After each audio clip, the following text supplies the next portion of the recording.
Guys, thank you. Okay, thank you. You have your phone for, yeah, you're on the group, so it's good.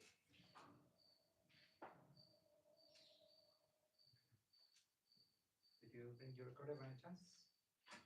Oh yeah, I forgot. Sorry. I'll bring it. Okay. Yeah, the door. The keys in the door. The keys? In the door.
Obeisance to my guru and protector, Manjushri.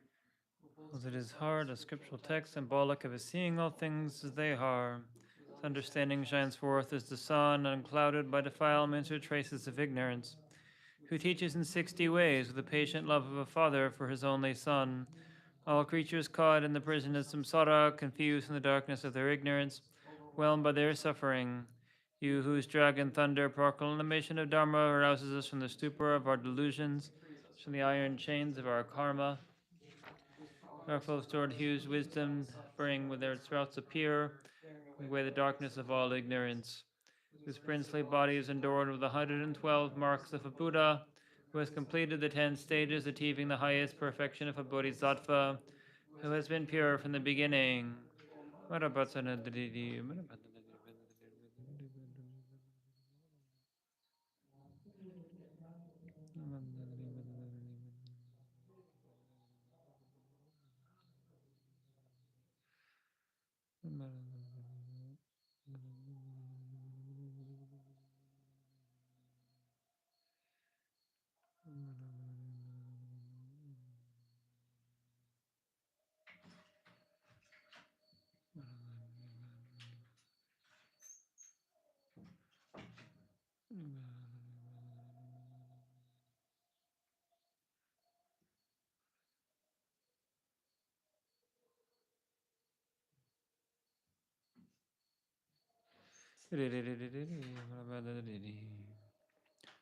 O Manjushri, all loving one with the brilliance of your wisdom, remove the darkness enclosing my mind, light my intelligence and wisdom so I may gain insight into the Buddha's words and the texts that explain them.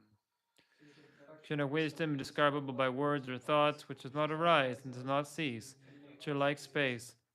Whose object belongs to the individual subject's awareness, prostrate to the mother of the conquerors of the 3 times. Thus did I hear at one time the Bhagavan was dwelling in the Vulture's Peak, and together with a great community of monks and a great community of bodhisattvas. That time the Bhagavan was absorbed in the concentration of the categories of phenomena called profound perception. Also time the Bodhisattva Mahasattva Hriyabalukitishvara upon the very perfection of wisdom, and beheld these 5 aggregates also as empty of inherent nature. Then through the power of Buddha, the Venerable Shariputra, the Bodhisattva Mahasattva Hriyabalukitishvara, how should any son of the lineage train who wishes to practice the activity of the profound perfection of wisdom? Said that in the Bodhisattva Mahasattva Haryavalokiteshvara said this to the Venerable Shariputra. Shariputra, any son of the lineage or daughter of the lineage who wishes to practice the activity of the profound perfection of wisdom, to look upon it like this, correctly and repeatedly beholding those five aggregates also is empty of inherent nature. Form is empty, emptiness is form, emptiness is not other than form is also not other than emptiness. In the same way, feeling, discrimination, composition, all factors is empty. Shariputra, likewise, all phenomena are emptiness without characteristic, unproduced, unceased, stainless, not without stain, sufficient, not fulfilled. Shariputra, therefore, in emptiness there is no form, no feeling, no discrimination, no compositional factors, no consciousness, no eye, no ear, no nose, no tongue, no body, no mind, visual form, no odor, no taste, no object of touch, and no phenomenon. There is no eye element, and so on, including up to no mind element, and no mental consciousness element. There is no ignorance, no extinction of ignorance, and so on, to including no aging and death, and no extinction of aging and death. Similarly, there is no suffering, origination, cessation, and path, and also no non-attainment. Shariputra, therefore, because there is no attainment, bodhisattvas rely on and dwell on the perfection of wisdom, mind without obscuration and without fear. When completely passed beyond error, they reach the end point of nirvana. All the Buddhas who dwell in the three times also manifest the completely awakened to unsurpassed, perfectly complete enlightenment and reliance on the perfection of wisdom. The mantra of the perfection of wisdom, the mantra of great knowledge, the unsurpassed mantra, with any equal, the mantra that thoroughly pacifies all suffering should be known as truth, since it is not false. So the perfection of wisdom is declared, Tayata hum gate gate parasam gate bodhi soham. So the bodhisattva mahasattva should train in the profound perfection of wisdom like that. So that concentration and commended the bodhisattva mahasattva Haryavalokiteshvara saying, well said, son of the lineage, it is like that. And one should practice the profound perfection of wisdom, just as you have indicated, that Tathagatas rejoice. The Bhagavan having thus spoken, the Venerable Shariputra, Bodhisattva Mahasattva, Haryavalokiteshvara, surrounding in their entirety, along with the worlds of gods, humans, asuras, and Gandharvas, overjoyed and highly praised that spoken by the Bhagavan. Of the Kinis and the three chakras who abide in the holy yoga of using space. By the power of your clairvoyance and magical emanation, with the practitioners like a mother her child. The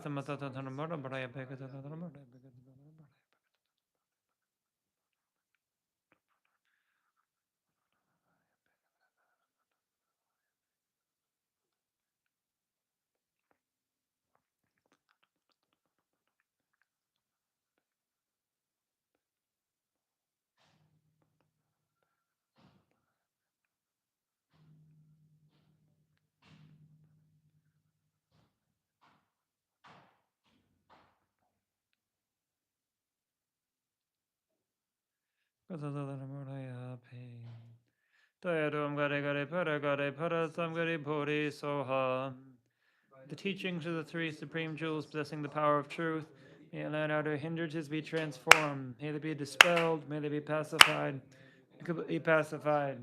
Nukure Soham. Forces composed to Dharma be completely pacified, host of 80,000 obstacles be pacified. May we be separated from problems and harmful conditions of the Dharma, may enjoyments be in accord with the Dharma, and may there be auspiciousness and perfect happiness here right now. The foundation of all good qualities is the divine and perfect view of Guru. Correct devotion to the him is the root of the path.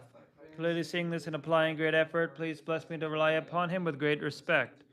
Stating that the precious freedom of this rebirth is found only once, greatly meaningful is difficult to find again.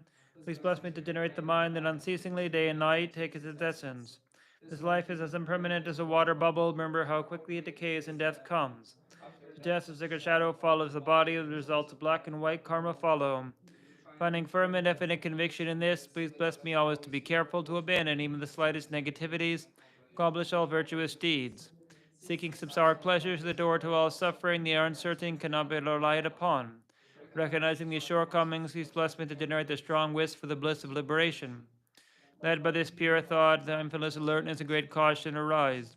The root of the teachings of keeping the party moksha vows, please bless me to accomplish this essential practice. Just as I have fallen into the sea of samsara, so have all other migratory beings. Please bless me to see this, train in supreme bodhicitta, and bear the responsibility of freeing migratory beings. Even if I develop bodhicitta, but I don't practice the three types of morality, not achieve enlightenment. With my clear recognition of this, please bless me to practice the bodhisattva vows with good energy. Once I have pacified distractions or wrong objects and quickly analyzed the meaning of reality, please bless me to generate quickly within my mind stream the unified path of abiding in special insight. Having become a pure vessel by training in the general path, please bless me to enter the holy gateway of the fortunate ones, the supreme Vajra vehicle. At that time, the basis of accomplishing the two attainments is keeping pure vows and samaya. As I have become firmly convinced of this, please bless me to protect these vows and pledges like my life. That having realized the importance of the two stages, the essence of the Vajrayana, by practicing with good energy and having given up the 4 sessions, please bless me to realize the teachings of the Holy Guru. Like that, may the Guru show the noble path and the spiritual friends who practice it have long lives. Please bless me to pacify completely all outer and inner hindrances. In all my lives, never separated from perfect Gurus, may I enjoy the magnificent Dharma. By completing the qualities of the stages and paths, may I quickly attain the state of Vajradhara.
Sangyu churan tsugi chunam la jandu badu datni kepsuji dagi chidun gi bezunam gi drolab sangi druba jo sangi churan tsugi chunam la jandu badu datni kepsuji dagi chidun gi bezunam gi drolab Sange Ruba Jo Sange Churan Sagi Chodam La Jandu Badu Dani Kapsuchi Dagi Chidun Gi Bed Sognam Dola Bendu Sange Ruba Jo.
Okay, so welcome back, everyone.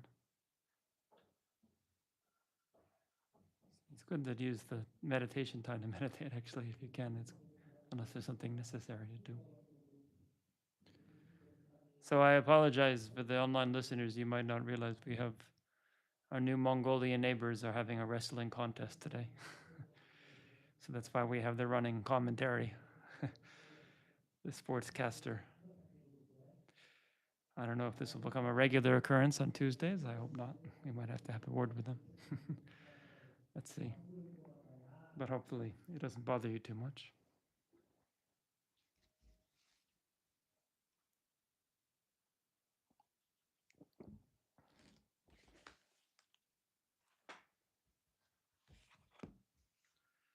So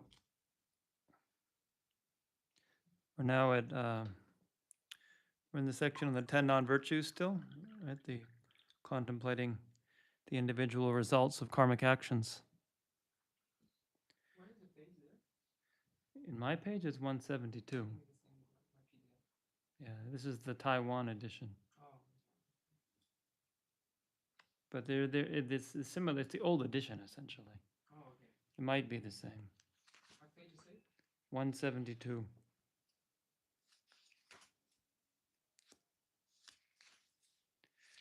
So, in this this section, contemplating the individual results of karmic actions, we've been going through the 10 non-virtues. So today we're at the last one, wrong views, which, as I said last time, is it's a more complex topic than the other ones. It's not so straightforward. Right, killing is killing. There's maybe a few questions about what does and does not constitute the full action, but it's pretty much understood. Whereas wrong views is much more complicated. It's a lot more room for disagreement, and I think also for misinterpretation, right? Because we talk about wrong views being the most heavy negative action. Sometimes that gives people the sense it's almost like fundamentalist religion, that you have to have this particular view or you're heretical or something like that. And I don't think that's the case at all. I don't think that's the intention of the Buddhist teachings or the intention of the Lamrim. So as we see in debate again and again, this emphasis on the approaching through doubt, through questioning.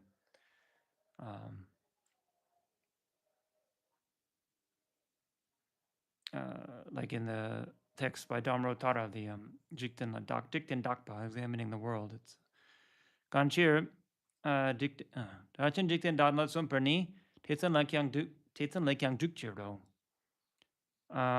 So in the world, people who are intelligent people who enter into new activities, they will enter even out of doubt, meaning that people will have a kind of interest in something that they're not sure whether this is correct or not, but they are interested to understand. They're open to new possibilities, and that's what the attitude that we should approach this with.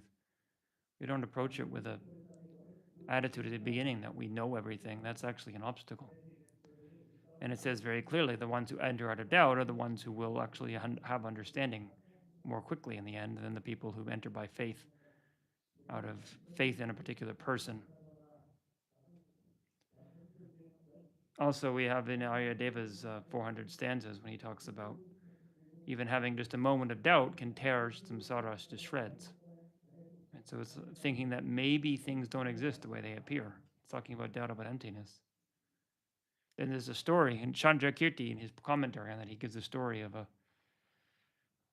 there was a group of sailors who were kidnapped by an ogress. This seems to be a common theme in the Jataka tales. I mentioned the divine dayas you can read up there.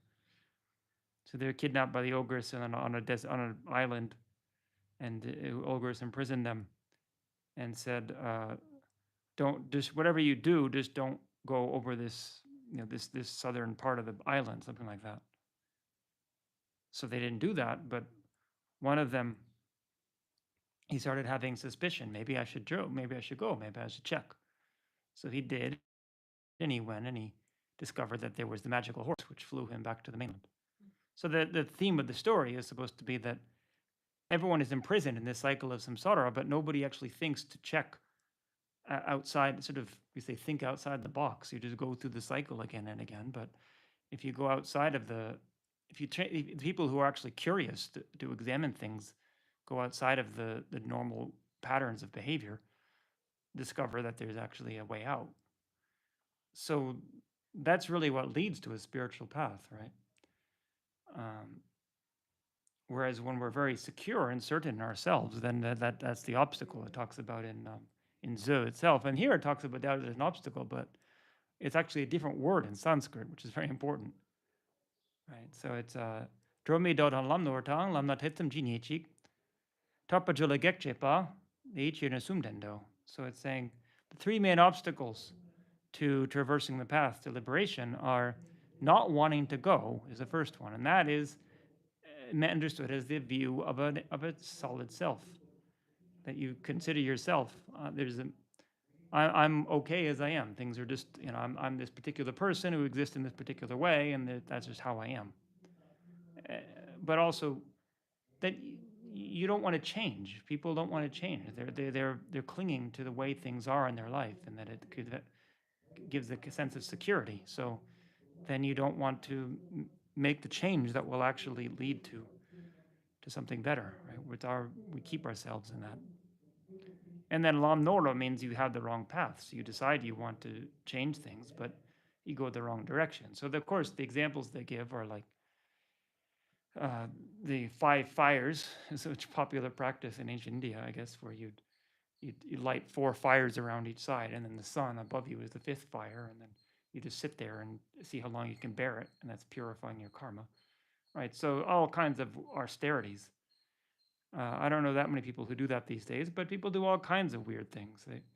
People who are, how do we say, thrill seekers. They're willing to go outside of themselves and be more heroic, we might say. I don't know if heroic is quite the right word, but they have, they're not just, they will even actively say, perhaps, people who just live ordinary lives, their lives are so boring and they never actually have any thrill in their life. But then they substitute that by jumping out of an airplane or something like that, right? Which might be nice for a little while, but it doesn't lead to liberation in the end, right? It's really just part of the same cycle. And then finally, on the Tatesum. So then it's having doubt about the path. So I said, that is a harder one, right? It seems like it's saying, well, if you doubt, you just should go and not think about it. That's not the point, right? So in Tibetan, actually, the Tatsum there, we were looking at this. In Sanskrit, that Tatsum is not the afflictive doubt, but the auto commentary to the Abhidhammakosha, it says doubt that's doubt that is impelled by bhikshita, I think, because that's the other kind of doubt, which is afflictive doubt. So in Tibetan, it doesn't. You don't actually get that. You don't actually see that subtle distinction, because in Tibetan they're both translated the same way. So the auto commentary in Tibetan says doubt impelled by doubt, so it doesn't tell you anything. But actually, it's saying that. So if I think that,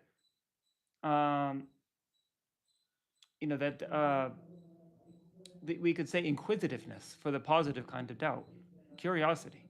But then the negative kind of doubt is a kind of, how do we say? um, yeah, wavering. Like, so what was the word I was thinking to use for it? Mm, what is it? It's hard to think with the announcer over there, isn't it? Yeah. Maybe like equivocation. Yeah, something like that. Equivocation. There was a word I specifically had chosen, but anyway, so inquisitiveness, but it's impelled by equivocation, or then it just becomes endless intellectual speculation, or thinking too much about things, so you don't actually ever do anything. You just keep speculating. Wouldn't it be good to follow a spiritual path and talk and talk and talk about it? But that's when doubt is applied in the wrong direction, right?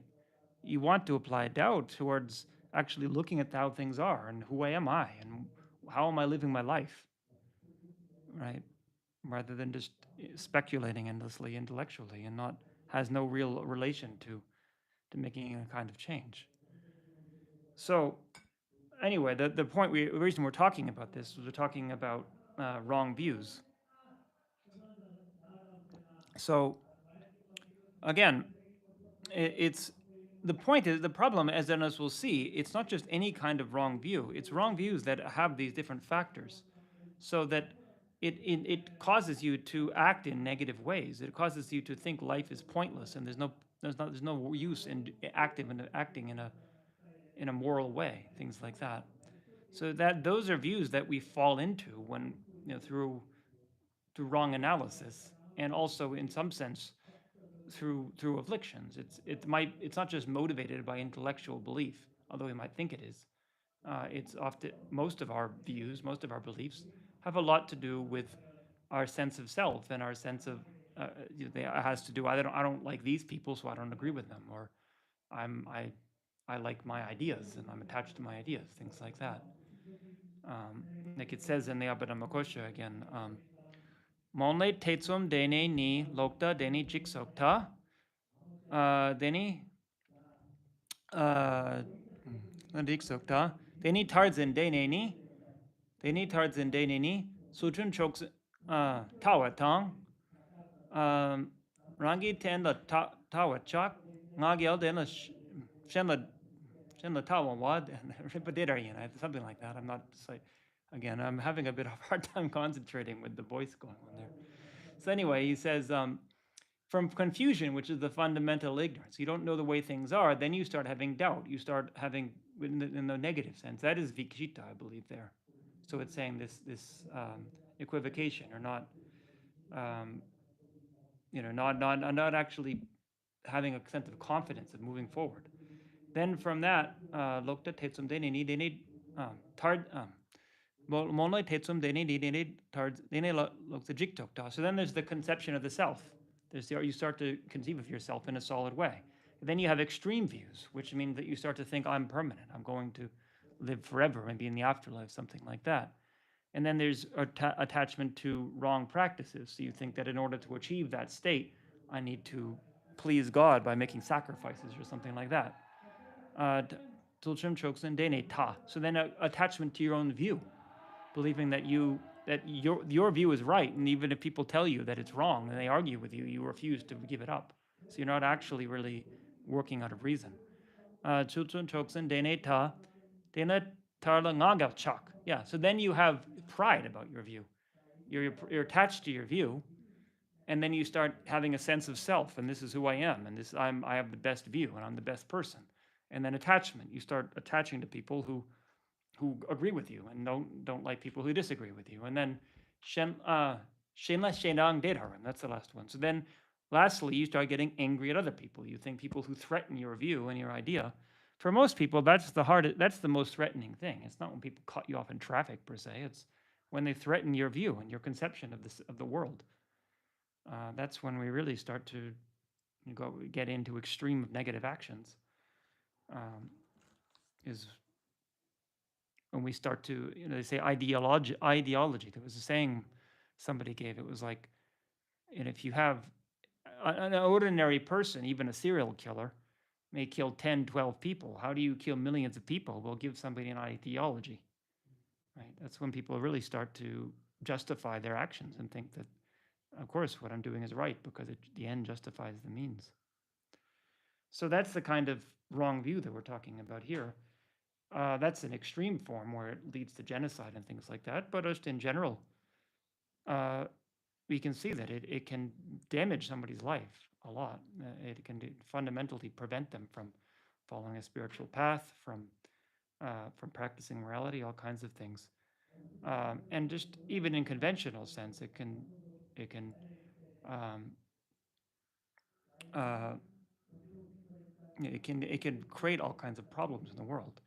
I mean, there are a lot of issues these days which have a lot to do with viewpoints, right? So, I mean, there's some where I feel quite strongly about. I mean, I think things like denial of climate change, honestly, and I don't know who else is listening, but maybe you uh, maybe disagree, but it's important to think about these things. Denial of climate change and denial of evolution are quite damaging views in that they are denying things that it's if it's given with a reasoned argument, it's very different. But if it's rejecting evidence, if it's rejecting reasoning, then it leads to more confusion. And then if it leads to um, then disputes about things without actually discussing things in a meaningful or a considerate way, then it just leads to more conflict, right? You say deny evolution.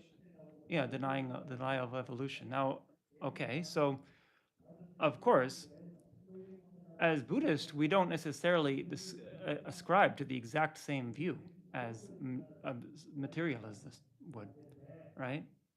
So, but I don't think it's how do you say? I don't think it's incompatible with evolution. As His Holiness has always said, if something in science disproves a Buddhist tenet, then we must abandon that tenet. And at this point, pending, unless somebody is able to come up with extraordinary evidence, the weight of the evidence is pointing that direction. So we'd have to adopt our views to that if it's not in conformity with that. However, I think it's quite compatible with the Buddhist viewpoint. The Buddhist viewpoint is not that things are not fixed; things change all the time, and the evolution of beings is even talked about, not in the Darwinian sense, but the changes over aeons of beings into different forms is talked about in the traditional Buddhist text. And so uh, now I know that's a bit of a side topic, but it is important. And so I think my main argument is that it's really important to investigate these things and not just cling to one view that this is people in my side or my village or whatever, they believe this, so I must believe it too. Now we could have a discussion about that at the end if you'd like. I'd be happy to. I don't want to start the teaching with that. But then also, at the same time, as we get into the views here, I think things like denial of a non-material mind and things like that, I think that's a wrong view personally. Of a non-material mind, believing that all existence is physical. And this is something that they're addressing directly here, right? So having that view can lead to a lot of conflict. However, it's clear here that in order for it to be fully fledged wrong view, or it's considered the non-virtue of wrong view, it's more than just having the belief, right? So there are people who hold those beliefs who actually live very good lives, right? So I often talk about my teacher in college, Daniel Dennett, who I admired quite a lot. He was my advisor, and he makes a very good case for his viewpoint of materialism, and he argued that what do you say? He said that we need to distinguish between materialism as a sort of a guiding force in your life versus a philosophical standpoint. So when people talk about materialism, they talk about just whoever has he put it who the most toys at the end wins, right? This idea that life is just about accumulating things and the wealthy people are the winners. He said that's not my view, and that's not the only possible consequence of having the view that all existing things are dependent or actually boil down to materialist coordinates, which is his view or was his view. Um, so that's quite different. There are a lot of people in modern culture who do not believe in reincarnation, do not believe in an immaterial mind, but behave very ethically and think uh, of others and are altruistic.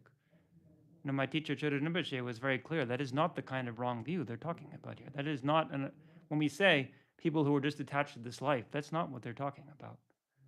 Right now, it doesn't mean it's 100% right. And he made a distinction. He said it limits. It's limiting, but it's very different than somebody who just thinks about me and mine, what I want right now, and doesn't think about the future.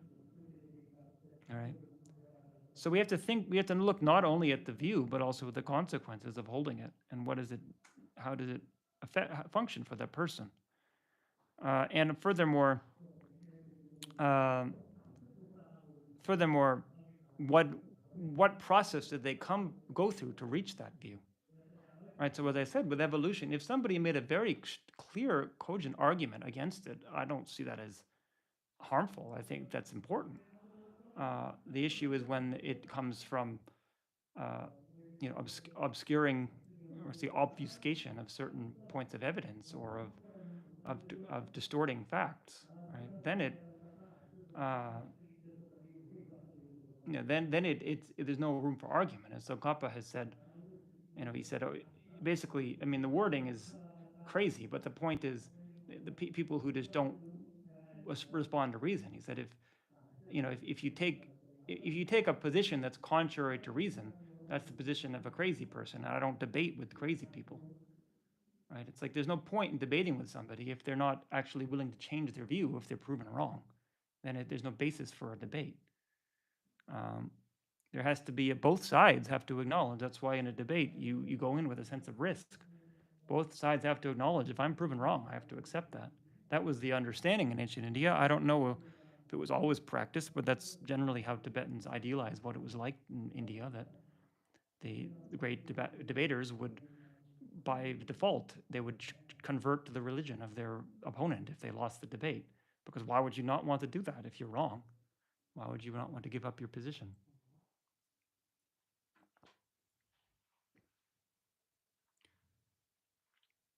So we see it'll talk about 5 factors here that are have to be present for it to be a fully fledged non-virtue of wrong view. And so a lot of it has to do not just with the belief itself, but how it manifests in that person's behavior and in their style of thinking. But the fundamental point is that wrong views are the most pernicious. This is the most negative action if it's really strong, because it leads to all of the other ones in a very strong way. Right? Somebody who kills in the heat of the moment, but then has a sincere regret for it and says, I think this was a terrible thing to do, and I'm really sorry. Right? That's very different than somebody who justifies what they're doing and continues to make a stronger and stronger case for their view being their behavior, justifying their behavior.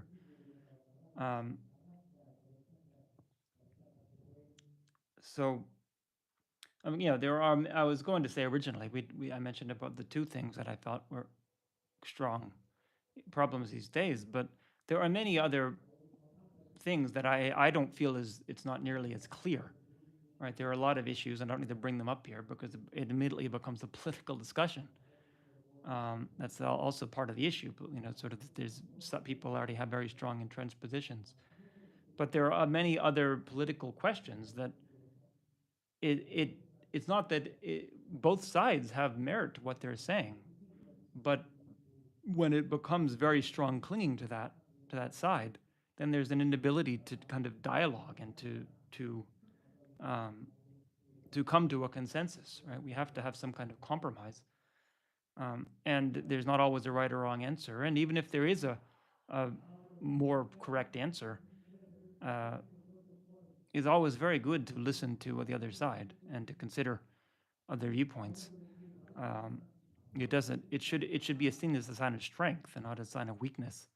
And if we have to defend our view by just refusing to listen to the other side, that's a very strong sign that we don't have a very coherent argument for what we're saying. Otherwise, we would feel more confident in that.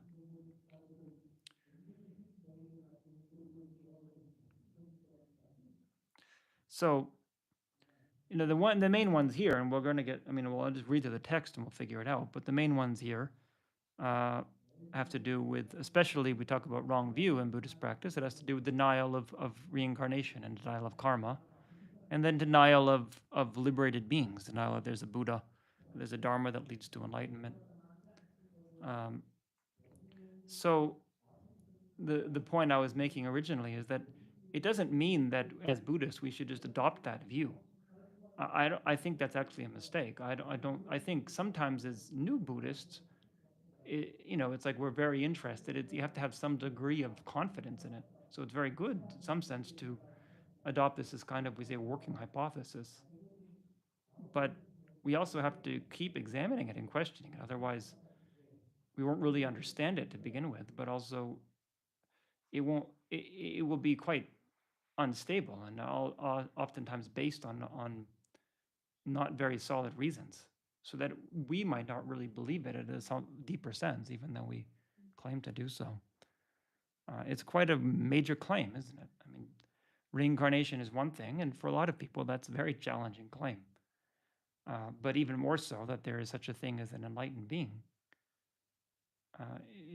We think about it, it's quite extraordinary. Even as Buddhists, we talk about it a lot, and we look around, and especially those of us who are in the monastery, they say oftentimes living at the monastery can be harmful to your faith, because when you're not living here, you can have a very idealized view of what it's like here, and you can think that it's all enlightened beings, and you say, I'm part of Buddhism because over there at Sarah, there's all these great enlightened masters. So I have faith in them. I can't go there myself because I'm too busy, but I have faith in it, right? But if you actually take the time to come here and examine, you find that people are people, right? People are human beings. And then maybe we start to, at some level, there's like a kind of doubt of where is what I was looking for here, right? So we have to look very closely at what's going on, and it takes a long time. It takes a lot of patience. What I often say is, I think if it's not here, it's not anywhere. I've looked around quite a bit personally. I mean, I still continue to examine other religions, other viewpoints, and consider them. And some of them make claims for quite extraordinary things as well. But none of them are as convincing to me as this, at least at the moment. And there's enough evidence that there's something going on, right? We see certain people, even if it's just a few people, His Holiness the Dalai Lama, Gabriel Lama Rinpoche, people like that. I think it's not. We can't just fall into this pattern of saying, oh, it's all just, it's all just hype. It's all just, these people have these strong views, but there's really nothing to it, right? If it doesn't really work in the end. There's too many, we say, outliers in the. Right? It's like taking a hypothesis in science, but it doesn't, or making a theory, but then not accounting for all of the evidence. Right? It's not quite what's going on. So there's something more going on, but it's not easy. It takes a long time. Jampa Gelden used to say, he often felt like he was just mining for gold. Right? If you really talk about mining for gold, it's not like you just dig a little hole and there's a big chunk of gold there, right? You got to really dig very deeply, and it's quite subtle. It's often just little. I don't know all the details of mining, but I know it's often mixed with a lot of other things. You have to refine the gold. You have to extract it from all the other things it's mixed together with. It takes a lot of patience and maybe a lot of creativity too, to try to figure out how to do that. So personally, anyway, I feel that's kind of attitude I find helpful to cultivate rather than going to one extreme or the other. But if we just get into this view that this is just worthless, right? There's no such thing. There's a cynicism or rejection of it, then that blocks us from really understanding what's going on. So with that, it's a bit of a preamble today. We go into wrong view. So Lopertawe Gini. So remember, this always starts with the basis, right? So yope dono. So something that exists. Now that is important because there's two kinds of wrong view.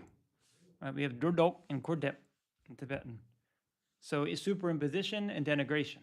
Here it's only denigration because something that exists and denying its existence, versus superimposing when something doesn't exist and saying it does exist. A durdok in Tibetan, right? It means sticking feathers. So there's something there, but you stick all kinds of more ornaments on it, like feathers, right? So the general example in Buddhist philosophy of drundok. I mean, of course, there's the apprehension of an inherent self. That is drundok, right? But that's instinctual usually, right? Habitual. Although it can also be coming from philosophy. But the philosophical drundok usually talked about is the belief in a creator God. Right, so that's not actually a wrong. It's a wrong view, but it's not a negative. It's not a non-virtue, because it often leads to very positive actions. People believe in a creator God, and they thereby treat people well, and they thereby try to live their life in a good way. You want to say something? Yeah. Yeah. But believe or have faith? Because you can believe there's Brahma, for example. Mhm. Even the sutras that have like Mhm. Brahma offerings, like Mhm. offerings to the Buddha and so forth. Mhm. It's like believe or have faith. Well, that's also a very complicated question. So I think I've mentioned Karen Armstrong's books several times. I would highly recommend any of her books about the history of religions.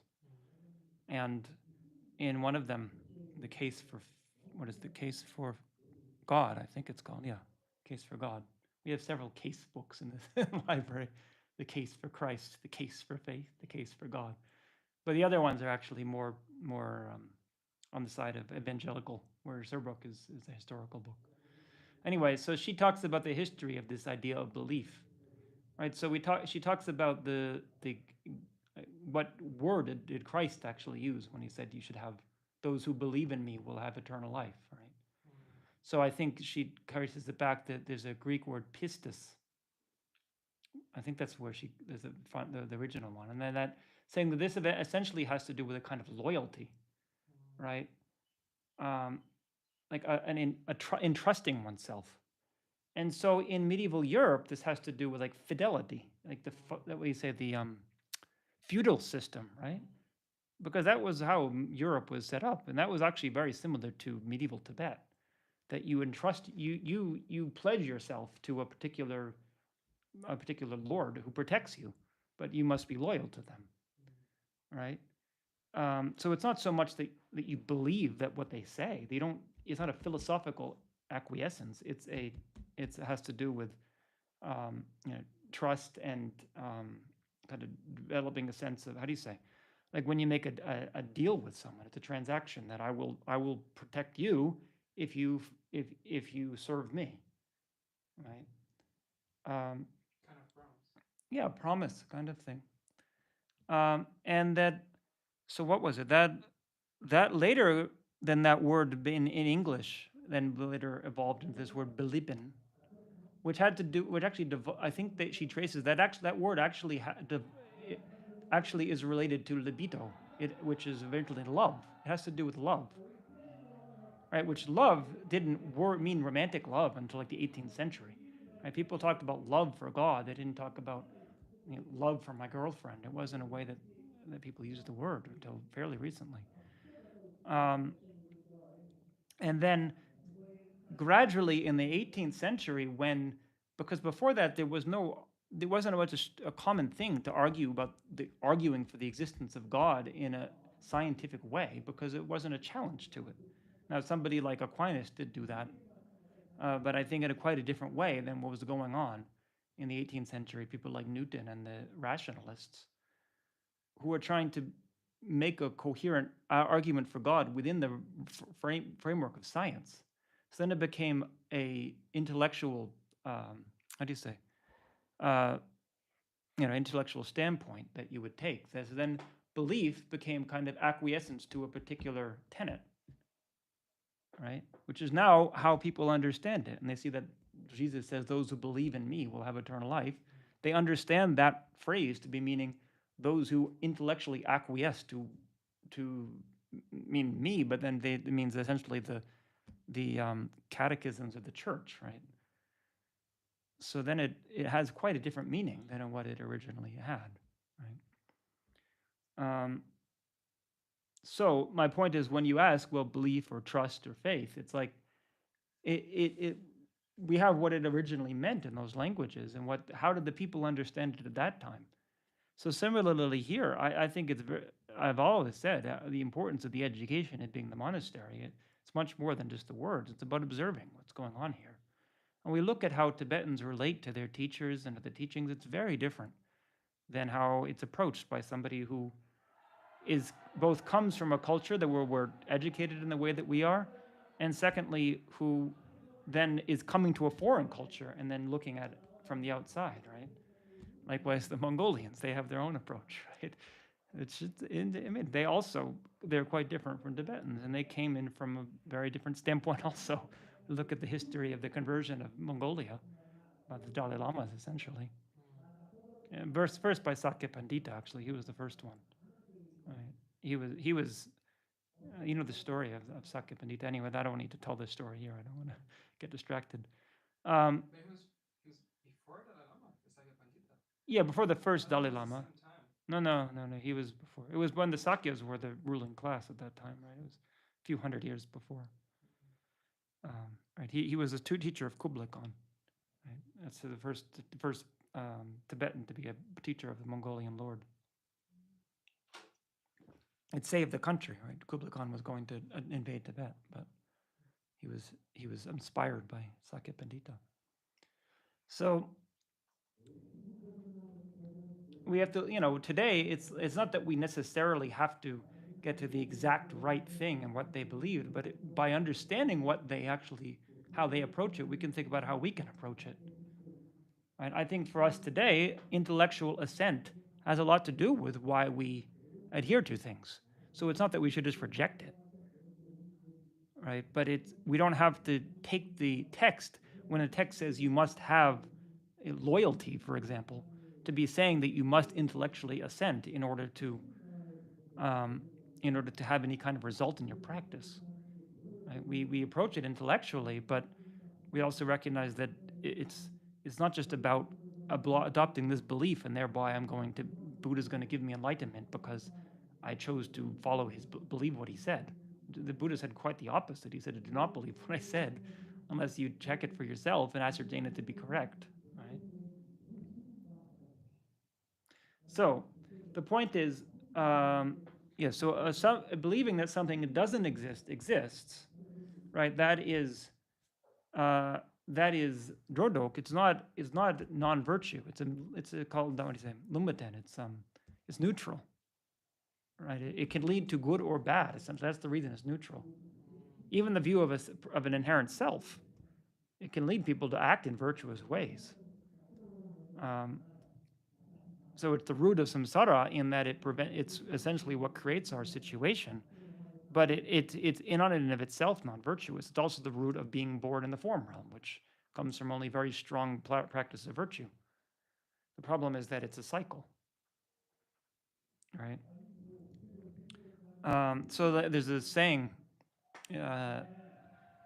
ascribed to a sutra. It says, "Gangsa tu tawani lai, tompani la lober simpani dedharmayino." So the view of the person is no big deal. Right, now it's the root of samsara, but in this context, it is no big deal. But wrongly apprehending emptiness, that is not like that. And then he goes on to say, well, because the view of the person will not throw you into hell, but wrongly apprehending emptiness will. and the view of a person will not undermine your ethical discipline, but the wrong view of emptiness will. And there's 4 reasons that are given. So that means wrong viewing of emptiness means that you misunderstand emptiness to think that it's a nihilism, that there's no cause and effect. Things don't matter. Whatever I do is okay. And that, or all kinds of other problems that can come from a misapprehension of that. So that becomes a kind of denigration, right? Something that does exist, you deny it. So that's what's being said here. This is the wrong view that is essentially a non-virtue, and that has to come from philosophical tenets. It said that you cannot, instinctually, we do not develop denigration because it requires some degree of thinking about it, right? There's no animal that doesn't believe in reincarnation. It's not that they do believe in it, but you have to first think, well, what happens when I die, and what is the mind, and thereby, okay, it must cease. No, and animals don't do that, right? They instinctually grasp at a self, but that's a superimposition. They grasp at something that's not there, but it takes quite a bit of logical reasoning to then deny the existence of something that does exist, right?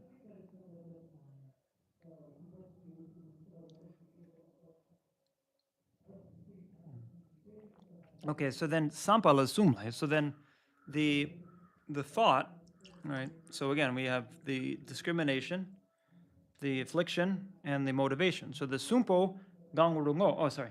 Kora depe don la demprodushepoho. So that's interesting. I mean, so this is saying that you discriminate the thing that you're denigrating as true. So you have to know that you're denigrating. I mean, that, so basically you're being dishonest. That's what it's implying here. All right? It's hard to say that most people who have wrong views really actually know that they're wrong. That's what it's implying here. There are, I expect there are cases like that. Like when I talk about this, the denigration of evolution I mentioned at the beginning, I've watched these conventions they have in America about denying evolution.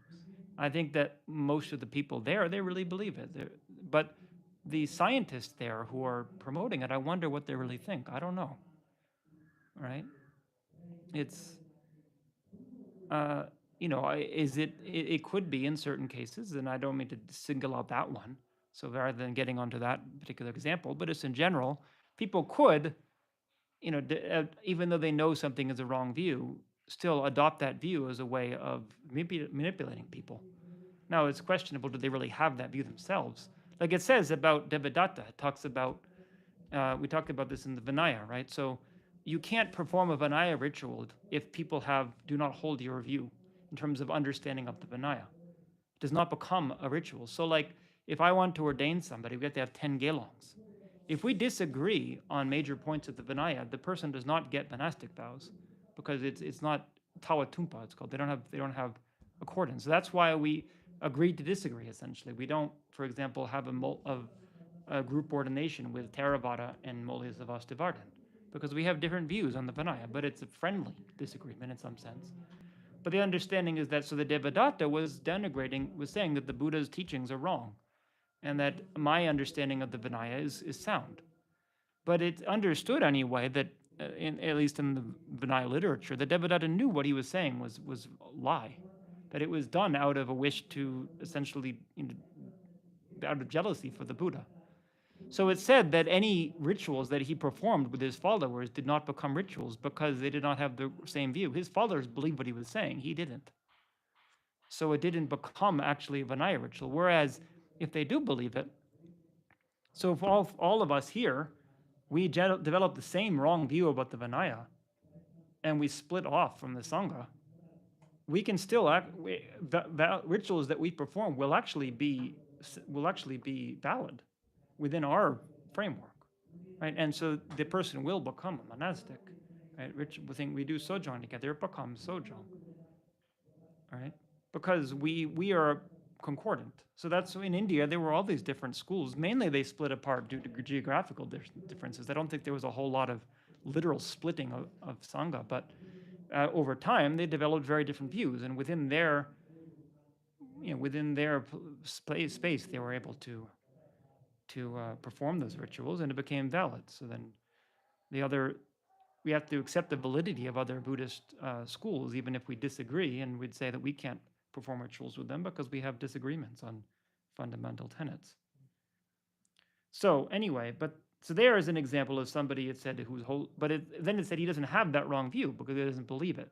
So it's hard to see how somebody could have a wrong view in the literal sense of having it in their mind stream, but then not act, and then know that it's wrong. That doesn't seem to line up. So I think we could certainly debate this point. It would be an interesting thing. Yes? This be kind of like the idea like cognitive dissonance, where it's like Yeah, cognitive distance. Yeah, I think there's something to do with that. It's like some part of your mind is aware of it, but you just kind of don't acknowledge. You don't allow your mind to acknowledge that. And that is their understanding of like people who deny non-material mind. It's interesting. It talks about that in the Buddha's text. That it's talking about the Vaisheshikas and also the Samkhyas who say that emotions are material. It's saying that they directly experience the non-materiality of their own minds, but they're not able to. It doesn't actually register because they have such a strong belief that that's not true. So it'd be interesting today when we look at, people who, like Geshe Lexok was saying, he was watching one of the Mind Life conferences, I think, and there was one woman who was very strongly of the view of the mind being the brain, and he said she kept correcting herself as she talked. She kept saying, so then I made the decision. Oh no, I should say my brain made the decision, right? So it's like it doesn't appear to us that way. It doesn't appear that the brain is making the decision, but we very strongly convince ourselves that that is what's happening. Then it starts to actually, kind of prevent us from seeing, experiencing the way our mind is actually functioning in a first-person way. Now, of course, it is a disputable point. Some people might disagree and say that there is, it's like I don't like to use that argument because it's like saying, well, actually my view is right, but you have your view, but the reason you don't agree with me is because you have cognitive dissonance, right? Then it's like you can't really, it's not.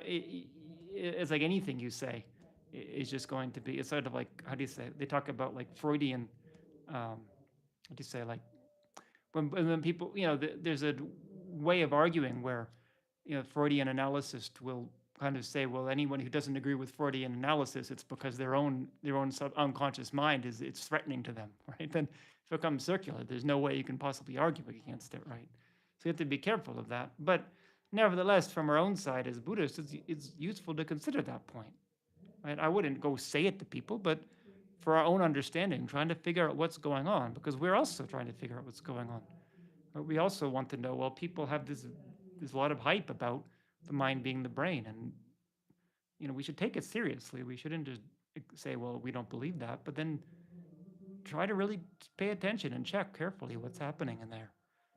It's not always obvious, but some of the original principles are helpful guidelines. Is that what's happening? Is it that they have cognitive dissonance, and what signs could I look for? It's not just to get convinced and then just dismiss them, right? Because likewise, like I said, with a lot of the arguments that are going on now in politics, it's like you get to surprise. What are people really thinking?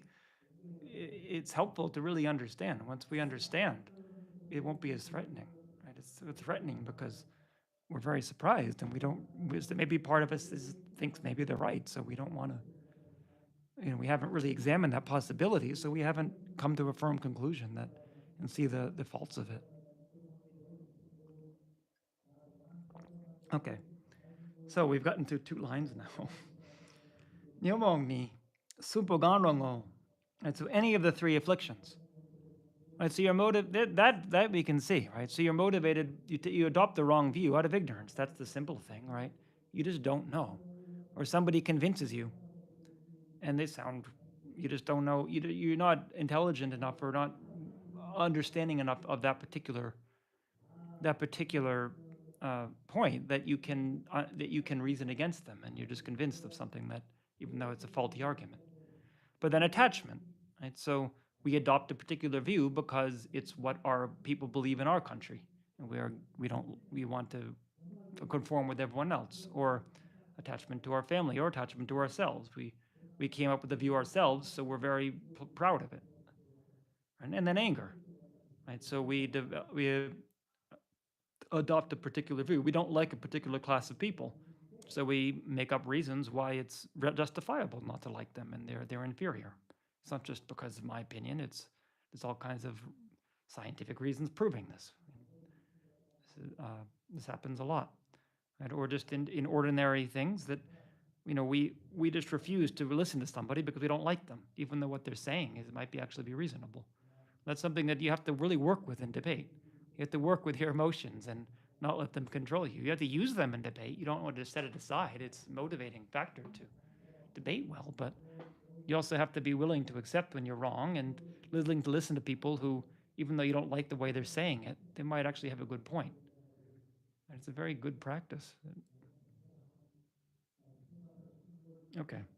And then kulongni, koadepedoboho, so the wish to denigrate. Right, so it's not the wish, it's yeah, the kunlong is motivation. Yeah, sorry, I didn't say it in English. So it's the wish to denigrate a particular viewpoint, and then you adhere to that.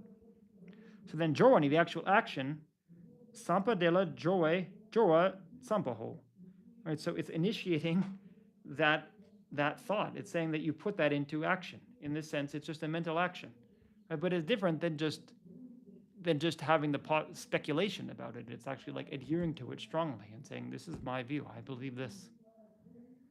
Right, so then deanjide, so there's four. There's four kinds, it's saying. So what the four kinds of denigration or of wrong view. So gyu tang drebu tang chepa tang yupe ngubula kordepa ho. So denigrating causes, denigrating effects, denigrating actors or people, things that create things, and then you're denigrating existent phenomena.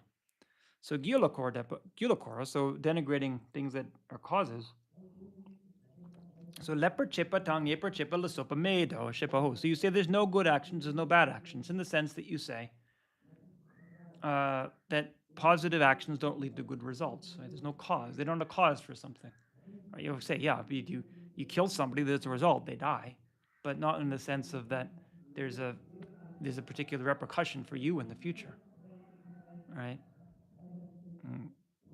It's interesting. I mean, another very interesting intellectual movement that sort of I don't know how we did classify it overall, but I was thinking of somebody like Nietzsche. I don't know if you've ever studied Friedrich Nietzsche, the German philosopher, and obviously an extraordinarily intelligent person. I think my examination of it is I feel it led to a lot of wrong views.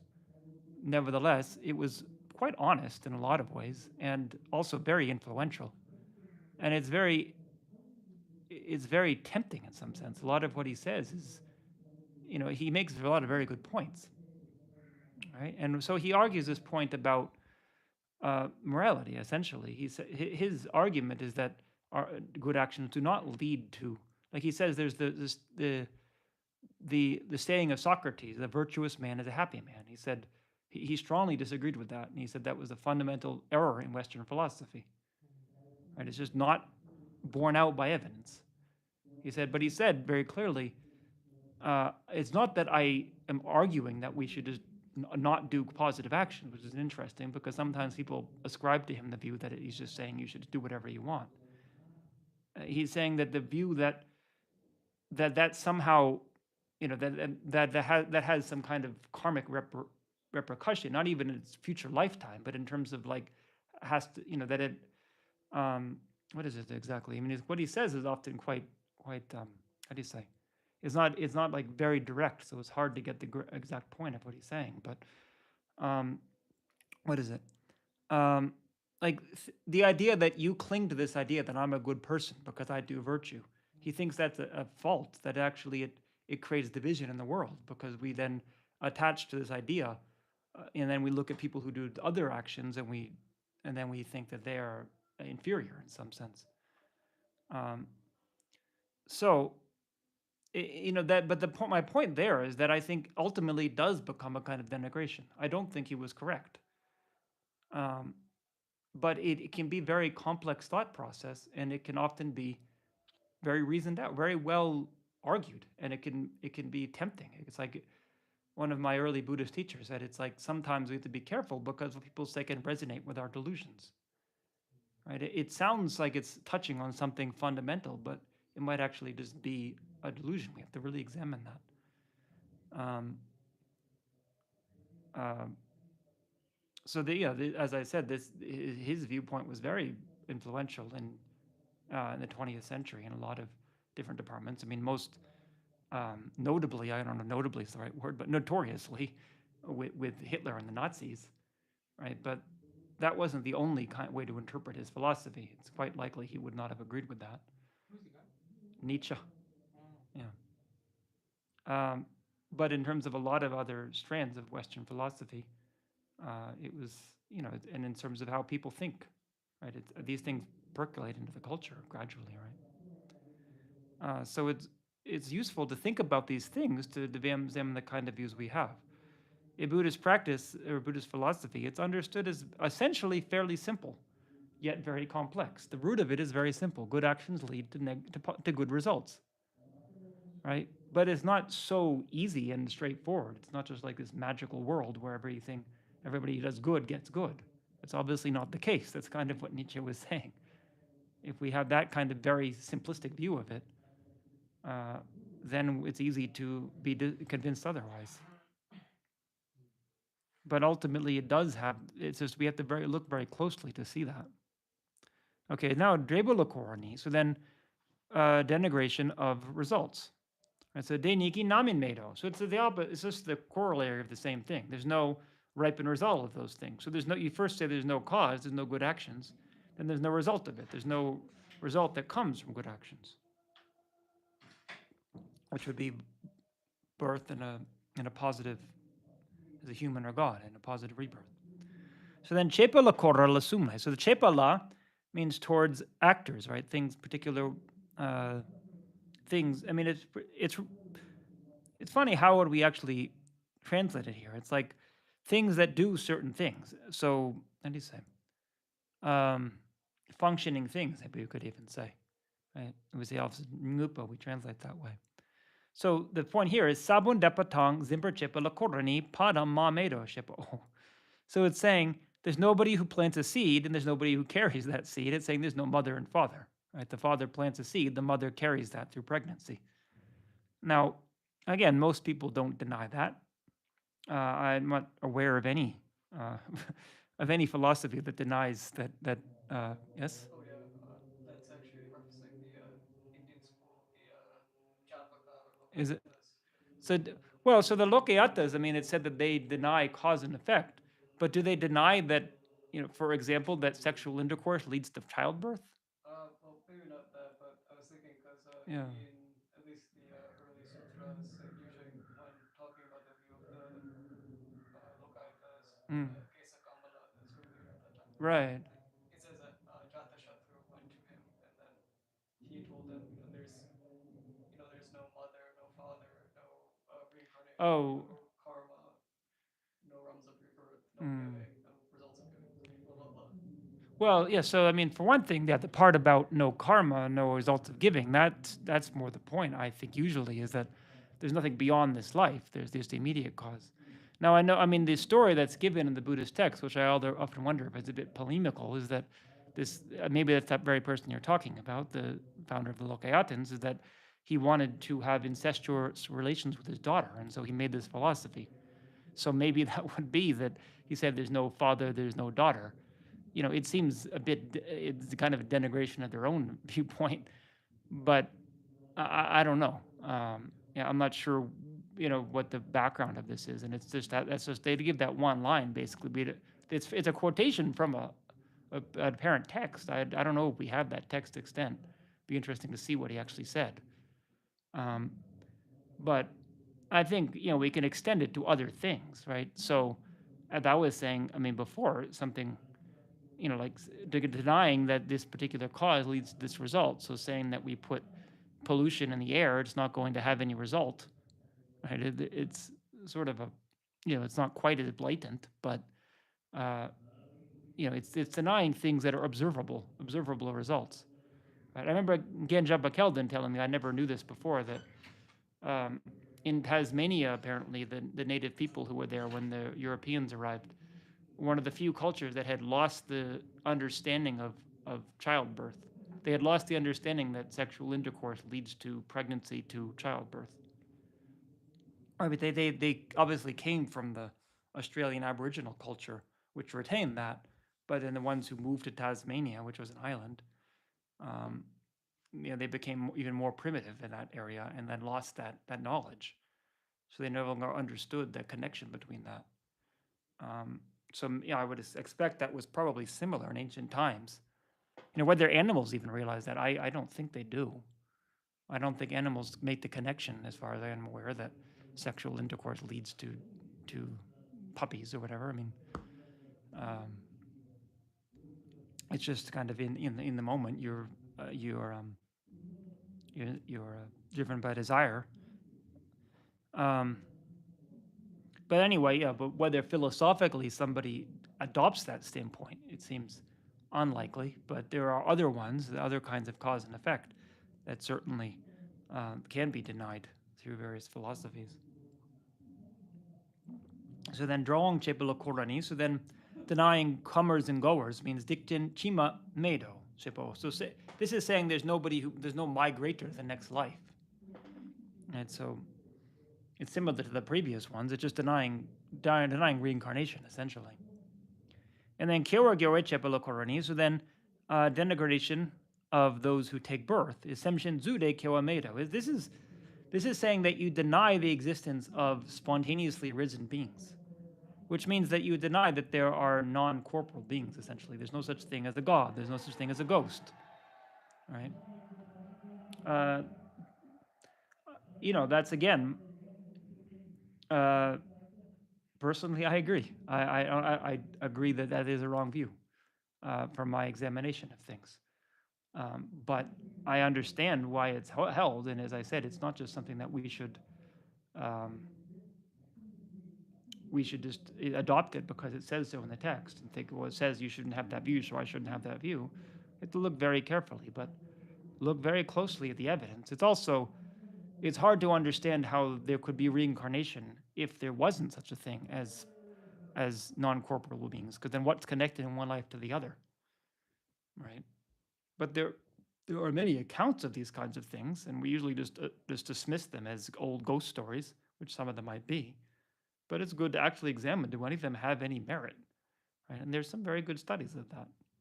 So we have quite a few in the library, and I encourage you to read them, because that's the real way to gain some kind of sense of efficacy of this, rather than just believing it as it says in the text, because some of the traditional arguments are quite unconvincing for people today, right?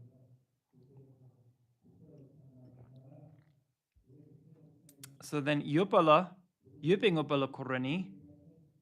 Well, that's also, I was thinking when I was going to say that, but I mean, we can even look at it here. Like some of you may have seen the nature oracle. It's quite an extraordinary thing going on there. What's going on, right? Looks like a person is possessed.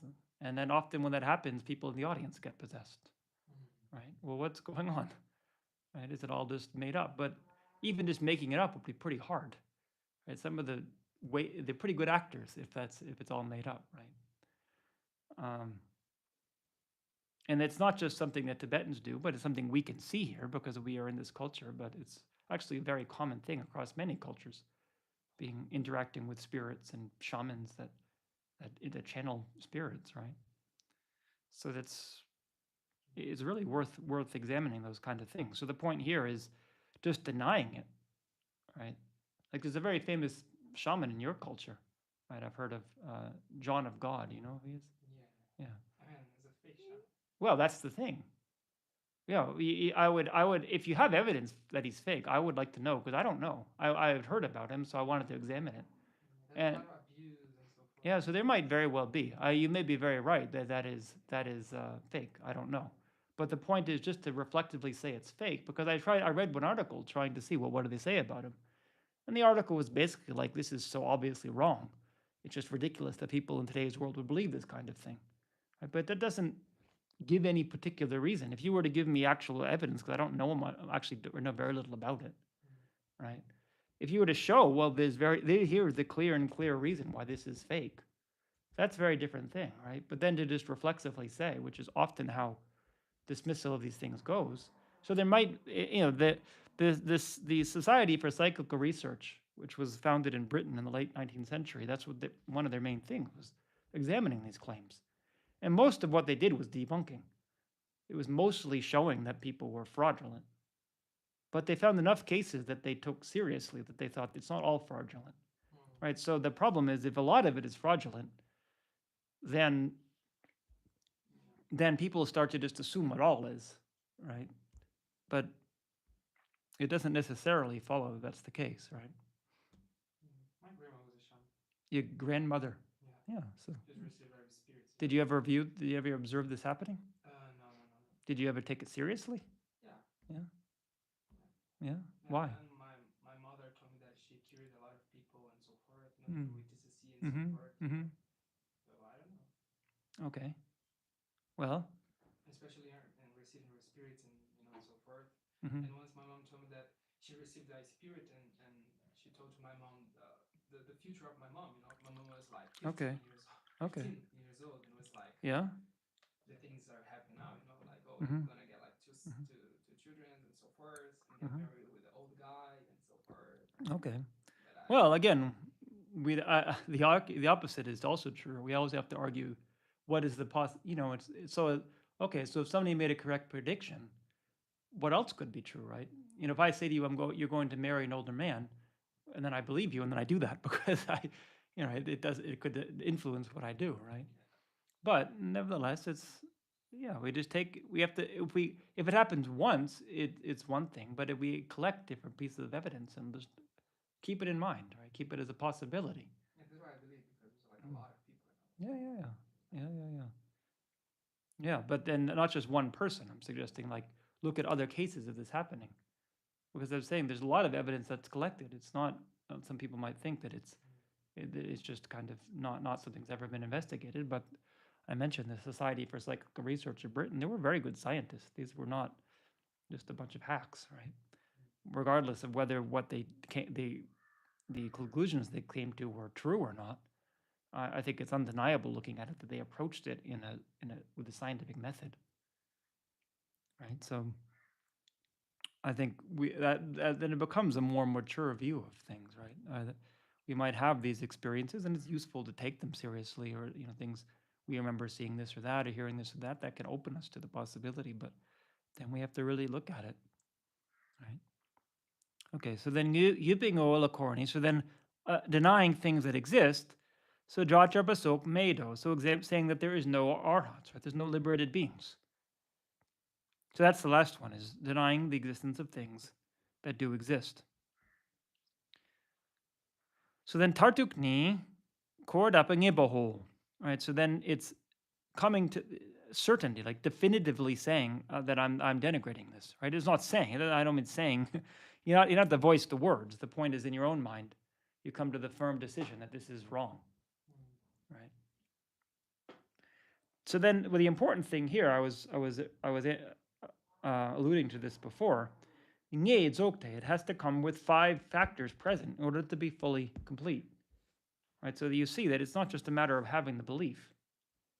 And so I mentioned my teacher, Daniel Dennett, who had a clear belief. He was very, very clear in his speech. This is what I believe. This is my position. But it was certainly not with these 5 factors, I would say, in terms of you look at how it manifested. So these things have to be present for it to be considered a wrong view that's fully fledged in this context. Right. So the first one is Shechajita wa shindu mishepe mobe sem. So that one is the simplest one. It's that by not knowing the way things actually are, it leads to a mind of confusion. Right. So that's the obvious one. But then dikbalagawe traksulgisem. So this is very different. a mind that delights in non-virtue, and then comes a mind of chakshul is like violent or kind of aggressive. Right, so that is an accompanying factor that comes with it as well. For a lot of people, that doesn't. That's not what the result of their belief system, right? But for some, it certainly can be. And then sulжin maye chula ngi praktok pe. So then, by deliberating about sulжin maye chu, which is like, I think we could take sulжin maye chu. Chu here is dharma, teaching. So inappropriate teachings, like teachings that lead to sulжin maye chu, would be teachings that lead to an increase in affliction. That's really what makes it an incorrect dharma, right? So you deliberate over and over on teachings that actually increase your afflictions. And then loper gyundu shupesem. So you have a continuously engaging in this wrong engagement. And then jimpatang, chijintang, jinsektang, lekche sok meido she kordepe rabnyapesem. So you're strongly denigrating the effects of positive actions like generosity, religious offerings, jinsek, which is fire offerings, right? Doing fire pujas. And the lekche sok meido, so then it results of positive actions. Now, fire pujas is an interesting thing also because it is something we do in Tibetan Buddhism. I don't know, in what point we could trace it in Indian Buddhism. It's there in some of the tantras that we see, right? But like somebody like Dharmakirti, he was arguing against fire pujas. But he wasn't saying like Buddhists shouldn't do fire pujas. The point was he was arguing against, I don't know if he was saying they would, but the point he was arguing against Brahmins, right? That was in his strong argument against the Vedas and against the Mimamsa school. He talks about fire pujas and he talks about that it just sort of the silly ideas that they have in saying that like by burning things you're going to purify your afflictions, right? So it's at the same time we have to look at what's actually happening in those cases, right?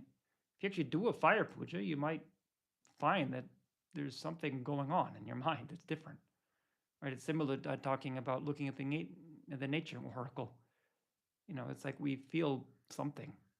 Now, we don't just accept that blindly, but we go through the process and, okay, I did that, and this is how it happened, and this is the experience I had. It's interesting. And then, it's not, we understand very clearly in Buddhist practice, that's not the heart of the practice, right? You don't just get enlightened from putting seeds in a fire. But nevertheless, it's a skillful means that can be used in a particular way that is not just, part of it has to do with your visualization and your way of conceiving what's going on. Part of it is also understood to have to do with the blessings of deities, right? Which again comes to this point of denying the existence of non-corporeal things. So if there's no non-corporeal things, then of course the fire puja is just a mental fabrication. But if there's actually some kind of deity there that you're relating to, and this is a way of connecting with that energy, then it's something quite different. It becomes a shamanistic ritual, just like you're saying about shamanism, right? There's different ways to put your mind into a non-ordinary state of consciousness, right?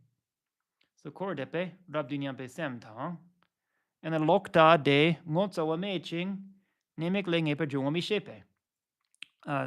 So from that wrong view, you have shamelessness, right? Jigdral had a good idea that we translate this as lack of decency, right? Because shamelessness sometimes in English it's like, you don't want to have shame. It's not like it's like a good quality all the time. Like I'm just full of shame all the time. But if you're full of a sense of decency or a sense of integrity, right? Whereas if you just let go of any sense of moral compass, I'd have no sense of myself as I want to uphold a particular moral, moral standard, right? That's when wrong views can very much undermine that. And then so then you believe that there's no way to be free of faults, of shortcomings, which is a very strong view that can be adopted, right? You decide that there's just no way. This is just human nature. This is just who we are. There's no way to be free of this. I don't know if you've ever read the works of Martin Luther. No? Yeah? Some of them, yeah. You know anything about his background? No. No? Martin Luther was a monk, right? Yeah. At first, but he said that I was the perfect monk. I did all of the rituals and all of the actions perfectly for all these years, and I didn't notice a single change in my mind. That proves that that human beings cannot be perfected, that they are fundamentally flawed. I don't know if that's exact wording, but that seemed to be essentially his argument. That Jesus, the Christ is a perfect figure. We could only be saved through him because there's no way for us to liberate ourselves. Right? That was a view he came to. I don't agree with it personally. Now, I agree to a certain extent that he had a point that there is something to be said for blessing, with connection with something a force more powerful than yourself. But if you come to the conclusion, I mean, at least he believed there was something, right? Whereas, the very common view these days is that, and this is what I said, we were talking about evolution before. I don't agree with this view that we all evolved from evolution, so it's just a natural state of things that we'd be aggressive and sexual, and that's just who we are. And if we don't act that way, we're just going against our nature. I don't think evolution entails that view, but it's a very common way to think. Either people might actually intellectually assent to that viewpoint, or it's just the general idea in the culture. It's just normal. These are your normal urges. Why fight them? So it's saying here that if you assent to that view, then silgi no pesen, your mind is overpowered by that. That's when it becomes a wrong view. That actually you no longer are in control in some sense of how you act, because you're overpowered by your own belief about things. So so you're then endowed with those five. So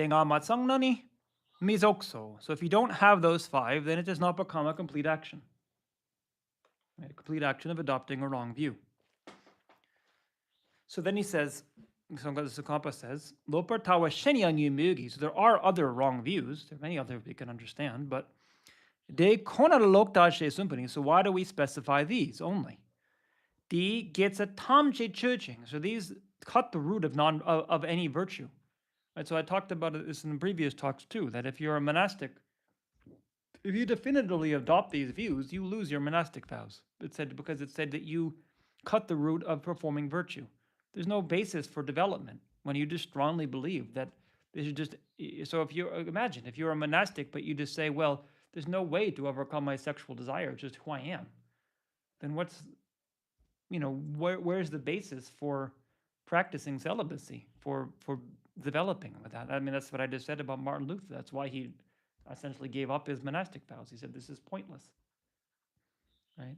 Now, again, Jabba Kelvin made a very good point. He said, when he was first ordained, he said he did not believe in reincarnation. He believed very strongly in the possibility of change as a person, and he wanted to make a change because he did not think the way he was living his life was the way it should be. And he was very impressed by his teacher, Khenzo Rinpoche. It was only after examining these things very closely for many years and reading a lot of the evidence, this is why a lot of the books are in the library, because he put them there, that he really came to a conclusion that this really is the way things are. So he said, well, does that mean I didn't get monastic vows? Right? But I think here it would show that's not what they're talking about. Right? It wasn't that he came to the conclusion that this is all pointless. He really strongly wanted to be a monastic, and he was very courageous early on, dealing with all of the baggage in his mind from his years of trying other things, essentially. Right? So, I think we have to be careful, because otherwise we see, well, it says that you have wrong views and then you lose your monastic vows. What is that? When does that manifest, right? We just say that people who you say that the Chittamatrans have wrong views, and only the Madhyamakas are monastics. That's a bit extreme, isn't it? Right? We sometimes joke about that in Chura, like you say "dude" or something. You say "I accept." You say, "Aren't you a monastic?" Right? But it's kind of it's an understood in a light-natured way, or it's just it's almost like a question. Like, what does that really mean? Can you hold that view and still be a monastic? I think it really depends on how it manifests in you, right? And how it manifests and how you conceive of the world and act. So then, it says, with those, then dikbala dogorchupatang, with then you just engage in all kinds of non-virtue, right? That's the main signifying thing, right? If your belief leads you to act in all kinds of non-virtuous ways, it's very suspect, right? Chupatang. So that's kind of what I was saying about Nietzsche. I think he had a lot of good arguments, but fundamentally, although he didn't personally, as far as I know, engage in all kinds of non-virtue, his view was easily taken to justify non-virtue. And although he probably wouldn't have agreed with what they were doing, he might have agreed that there's nothing inherently wrong with it, right? So it's questionable. When does that kind of err on becoming we say a destructive view might even be a better way to put it, but it leads to problems. So tumpe na. So when it's dogochaparan tumpe na, lokta tamje gi chishu yimpe chiro. So because it leads to all that wrong view, and this is the greatest of wrong views. So the point was, why are we talking about only this one and not others? It's because this is the strongest for all those reasons. Okay, so now we come to a new point. We'll just finish this section. We're almost out of time.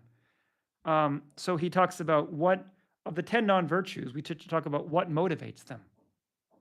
All right. So the point is we have to discriminate, or sorry, discriminate's not the right word.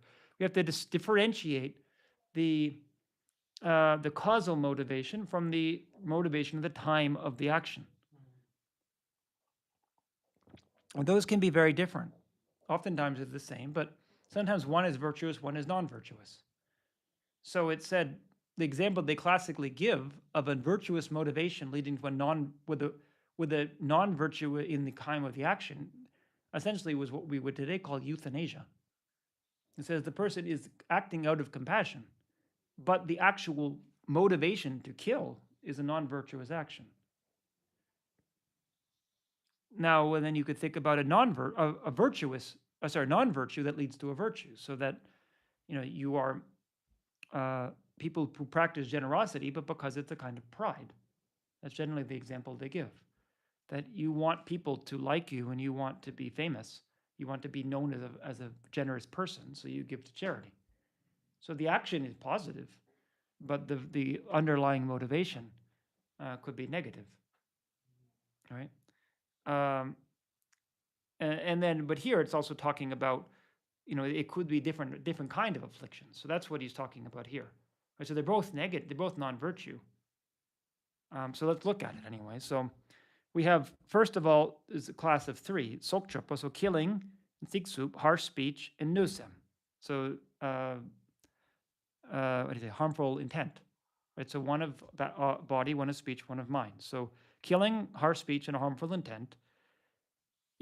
They're duk sumgit sombarchela. So meaning the causal motivation could be any of the 3 afflictions, right? But sherangi tarchim barcheching. So but they're necessarily, the motivation in the moment is necessarily anger or hatred. Right? So let's talk about that. So you can motive. So for killing, you're motivated by ignorance, is that you believe that sacrifice is going to have a positive result. You don't actually hate the person. You just think that you need to sacrifice somebody. Attachment, right? So that you're attached to a particular woman, so you want to kill her husband. It's not that you dislike him, but he's in your way, right? And then anger, of course, right? We don't have to even give an example. And then siksu, so with harsh speech, right? So ignorance could be that, like young children who just criticize other people of other races because their parents do it, and they think, oh yeah, well, it's normal to call them these kind of names without even thinking about it, really, right? And then attachment, right? So you call somebody a bad name out of attachment. Could be all kinds of reasons. I mean, sometimes, especially with teenagers, boys who are attracted to girls, they'll call them names, right? But actually they're attached to them, but it's a way of kind of getting their attention, right? But there could also be other ways that people do that. If we just think about it, it doesn't take that much. And then, of course, you anger at somebody, so you use harsh speech towards them. You yell at them, right? And then nosem. So this is, again, the psychology can be very complex. You have the wished intent to harm out of ignorance. Right? You think, again, I mean, sacrifice is one possibility, but again, we think that, I talked about this last week. I don't think you were here last week. I mean, the Crusades, right?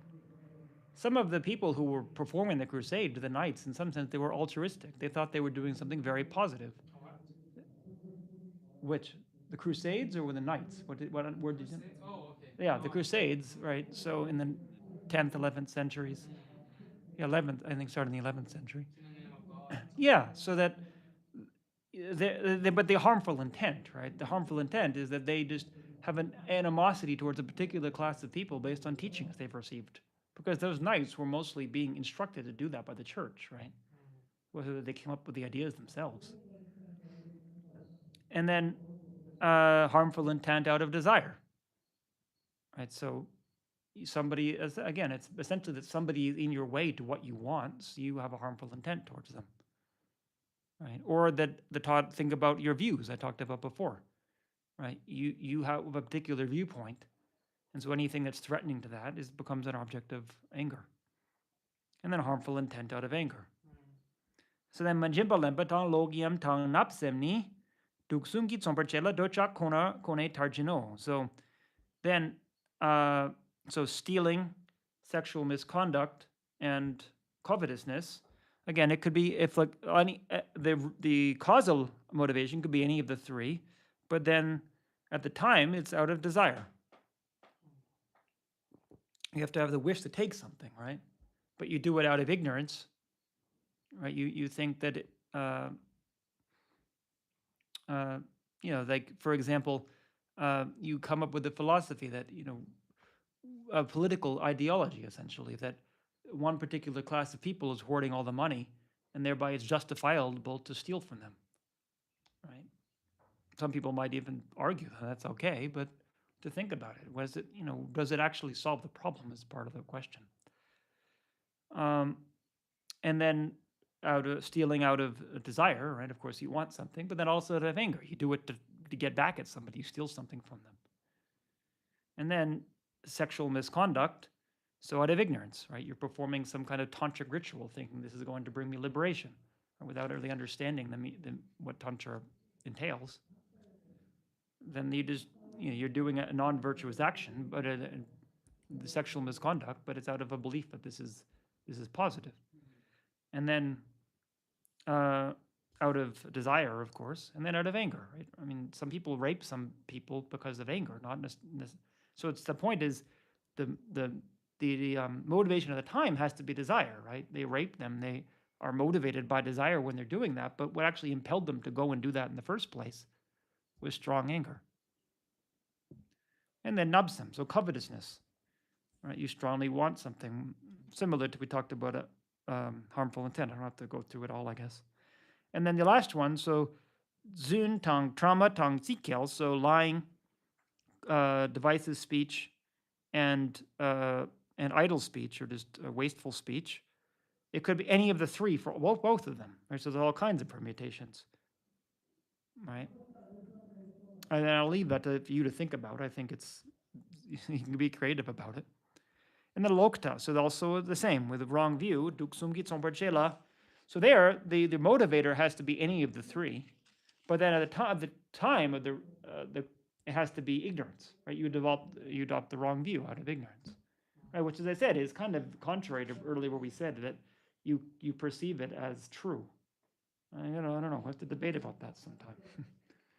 So then, okay, now he makes a little distinction here. So of those, dedakle sempani. So you have sempele and sampele. Sempa means the intention. So that's basically at the cause. That what first leads it to you, that's le yen la legi lama, So that is karma, right? But it's not a path of karma, meaning it's not actually completed an action. It's what leads to an action, right? And then lungaki duni, so then the 7 actions of body and speech, which are called sampele, meaning the out of having that intention, then you do the thing. So le kyang yin la semper jubi and pe legi lam yang.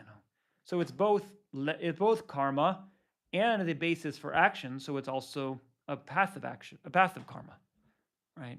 Because in the Prasangika, this is unique to Prasangika and to Vaibhashika. They both accept this, whereas the other schools don't. They accept that the actual action itself is karma, right? In some of the schools, like Zavadhandrika in Chitamatra and Sautrantika, they say that karma is only the mental intention. But the Prasangika accept that actually action itself is karma. And it's a path of karma. It's the action, it's one of the 10 non-virtues. But then lastly, napsem sok, so the last three, so covetousness, the last three of mind, legi lam yingi le mayan. So those are a path of action, but they're not karma. Why? Because something is karma that's mental karma is necessarily intention. Right? So these are afflictions. They're not intentions. They're mixed with karma, but they're not themselves karma. Just maybe a bit of a philosophical distinction, but it's good to get an understanding of what what we talk, be precise in what we're saying. Right. Okay. So why don't we finish for there? We have 10 more minutes or so. We can have questions. I talked about maybe a lot of controversial things today. So if you want to ask them now, the questions now that I may have touched on earlier, you're welcome to do so. And I think last time, I think we were looking at the wrong chat because she had sent a question last time, but it goes to the Lamrim live chat. Yeah. I think we didn't get it last time in time.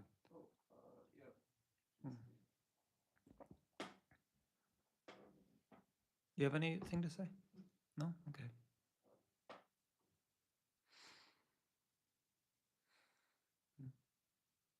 We don't have anything on the live chat yet. Oh, wait a minute. Do you want to say something? Yeah, I guess I could ask like a short question. Yeah. Theoretically, I guess this could be a pretty interesting debate point, but you mentioned something interesting Mhm. early on where there's the distinction of like wrong views that sort of impose something that doesn't exist as existing. Right. That's not actually like a morally pernicious, usually. Hmm. So I guess it was interesting because with the view of there being a permanent or a self or a Mhm. soul, Mhm. it actually seems to me that a lot of Buddhist texts seem to actually argue that it is actually pernicious, not just in the sense of keeping us bound in samsara, but even just committing unwholesome actions. And I guess some example could be like, like what that one sutra was talking about earlier with the samadhi phala, or the Ajatashatru goes to these different sort of teachers at the time. The Ajivikas and the Sasattavada seem to propose that, well, and I guess the Sasattavada is probably more important because the Ajivikas are also denying karma, but the Sasattavada is essentially saying that since the soul is eternal, when you swing a sword at somebody and kill them, there's actually the sword has actually gone between like the matter and the soul, but the soul itself is undamaged, that's unchanging, immutable. And even in the case of Sankhya, in Sankhya philosophy, one of the interesting things with the Bhagavad Gita, which is very profound text, but they are something that's sometimes for like many people a very uncomfortable point of the Bhagavad Gita is when Krishna is trying to persuade Arjuna to go to war. Yeah. The first argument he actually uses is you should think that when you're going and killing these people, you're not actually killing anybody because their souls will just continue on taking, put on new clothes essentially. And so it would seem that and then of course in Sankhya as well, the way you are liberated is by recognizing that the soul Purusha is not the thing actually creating karma. So you turn away from the show of Prakriti. Right. Yeah. Then it's sort of, I guess, the Sankhya texts, I guess, aren't at least ones I've studied aren't the most specific about, but they generally said that the first like just the Prakriti, or like the body and mind, just continue to work for their own sort of impetus in the sort of patterns, but the soul is not involved in it. So I guess when I view these types of things, it seems actually like this view of like personal soul or personal self kind of actually undermines a lot of or sort of how do you say, like it undermines a lot of ethics and can lead to like a lot of justification towards things that are quite unethical. Well, I think it can, but the point is only that it can. So as I said before, the reason it's considered neutral is because it can lead either way. somebody can believe in an inherent soul, and they could lead to positive or negative actions. And so when they come to the conclusion, thereby I can kill people because they'll live forever anyway, there's more steps in the process there, right? Somebody else might believe in an inherent soul and say, thereby all life is precious because all beings were created by God and they have this precious soul that, even though they might manifest as somebody who's very harmful in this life, there's something good inside of them. Right? So it can lead to either way. Whereas it's understood that the denial of cause and effect and saying that there's no positive actions don't lead to to positive results won't is necessarily going to lead to negative actions. Now we could argue about that. I don't know. I mean, I mentioned, my teacher and other materialists who do deny cause and effect, but I would say that's not a consequence of their belief system. Like their reasons for behaving morally, even they're quite explicit about it, are separate. They're not they're not practicing morality because there's no future life. All right. Now, I mean, some of them would say, well, that if you because you believe that this is all there is, you need to be good now. But I think again, there's something else that's going to. Why do you have to be good now? Somebody else would say this is all there is. Why don't you just enjoy it all now and do everything you want?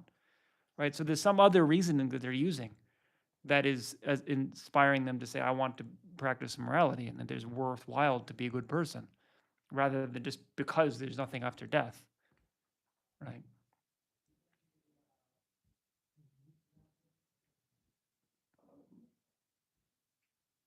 Yes, we have a question from the chat. Mhm. So can Genla talk a little bit about the wrong view of the transitory collection? Is this exclusive to the Buddhist school of thought or Buddhist schools of thought? Yeah, the wrong view of the transitory collection is something that all Buddhists agree with. I mean, that they don't agree exactly how it is, but they all agree that that is a wrong view. But the non-Buddhists presented anyway don't none of them consider that a wrong view.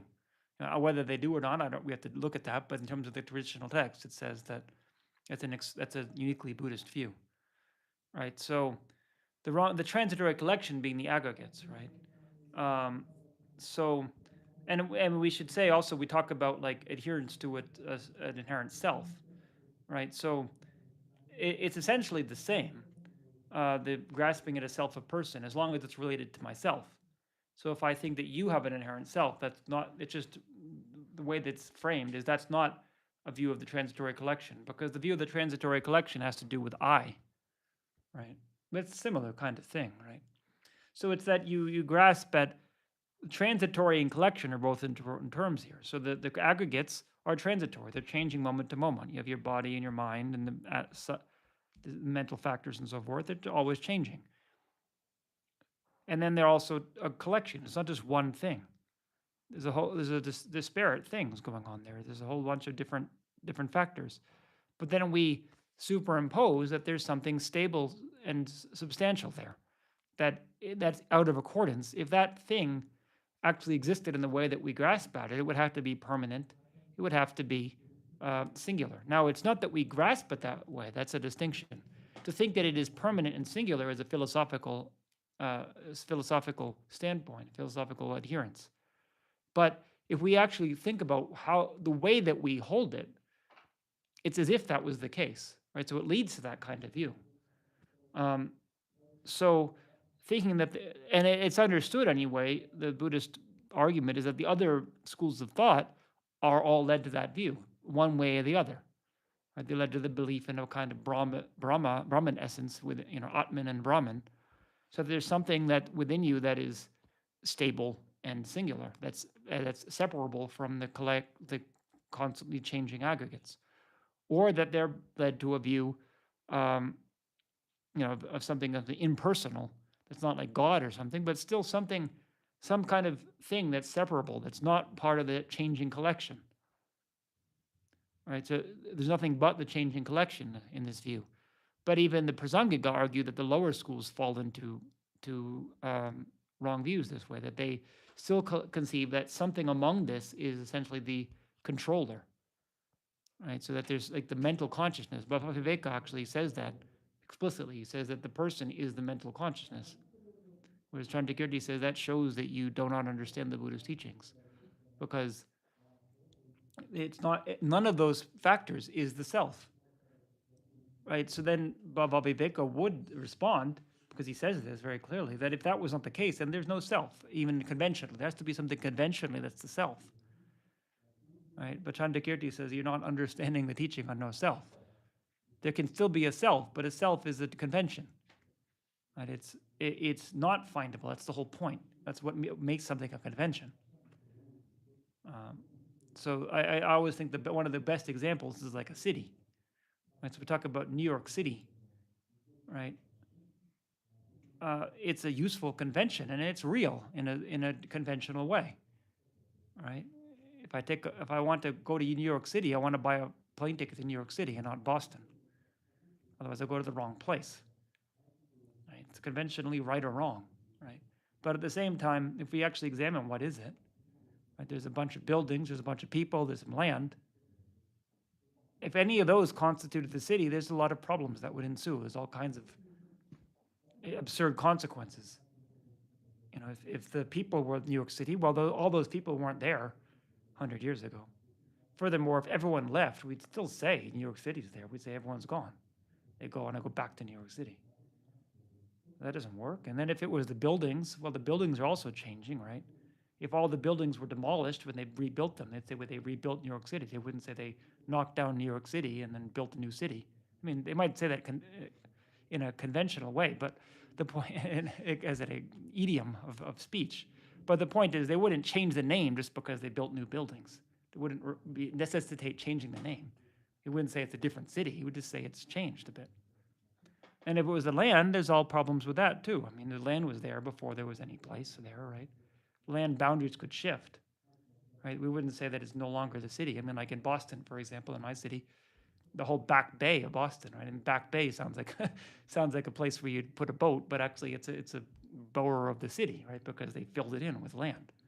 So the land what actually is land is shifting. It's always shifting, and the boundaries of the city might change. Right? So it's none of those things. They all have particular problems associated with them. Right. Otherwise, also, if you'd say, well, Boston has a population of 1 million or whatever it is these days, right? It doesn't work if it's just the land, right? It also includes the people, right? And you say Boston, when the Boston Red Sox go to New York, you say that Boston is going to New York. Is it wrong? Well, it's a convention, right? And it has some validity to it, right?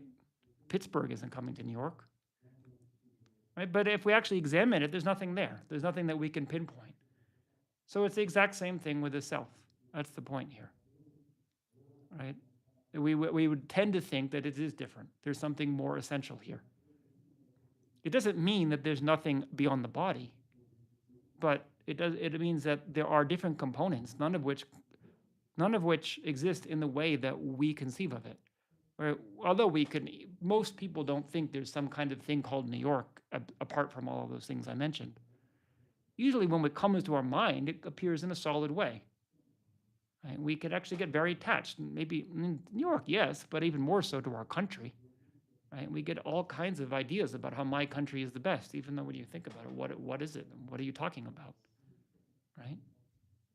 So it's a similar idea that you're grasping at a collection, also a distinction here is that I don't know if you know anything about the idea of an observed object and a conceived object, right? So if you observe sound and think sound is permanent, then sound is the observed object, permanence is the conceived object. So in the case of the transitory collection, it's not the case that you observe the collection and conceive of it to be a self. That is not what we're talking about. What it's talking about is, on the basis of there being a collection, you observe the conventional person that we talk about conventionally, and then conceive of that to exist in a real way. That is the view of the transitory collection. So it actually is not the observed object is not the collection itself, but it's based upon that. It comes about in dependence upon that collection. I think we may have, we have one more question, though. I guess we are past. That's okay. Okay. How would a sentient being grasp at a self in a formless realm? Well, then there's still the grasping at the mental aggregates. Those are still there. There's 4 aggregates and not 5. right? It's a different kind. It's a much more subtle kind of grasping, but there's still a sense of me. I am here in this formless environment, or I am just one with the universe, or whatever you might think of it as. I'm one with the eternity, right? I mean, that's the way understanding is. Sometimes people might achieve that kind of state and think I am passing into eternity, and I've achieved the sorrowless state of this infinite consciousness. Right? But there's still a subtle sense of me there. There's a sense that, as opposed to in the Buddhist view, it's not that you're going anywhere. That's what Nagarjuna argues again and again. If you think of it as there's a sentient being who travels from samsara to nirvana, then you won't achieve nirvana. Right? The 60 stanzas on reasoning by Nagarjuna is a wonderful text, and it's very interesting to look at some of the sayings he has in there. Right? This idea of, says again and again, that essential point that as long as beings conceive of somewhere to go and something to do and something to achieve, then there's no achieving. They're not going to ever achieve anything. It's not that you go somewhere, it's that you just recognize how things are. Because if you achieve a formless state, there's always the possibility you could lose that. I'm happy as long as I'm here formless, but if I was in a form again, I would be miserable. I don't want to be in a form again. It's suffering. Forms are suffering. That's the essential motivation that leads them to that state. They want to get away from any kind of appearance of form because they recognize it as ultimately leading to more suffering. So they think, I'm finally free of that. I've gone beyond the body. But if you have a real liberation, you could live in a body but still be liberated. And that's also something about the Mahayana view, but that's part of why the Mahayana critiqued the original view of we said a Hinayana school, if we want to talk about it that way.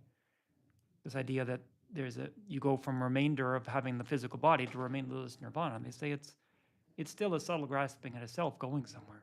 It's not really nirvana, right? Remainderless nirvana for Shantikirti has to do with not whether you have a body or not. It has to do with whether you have appearance of true existence or not. He kind of turns that around on them. Yeah.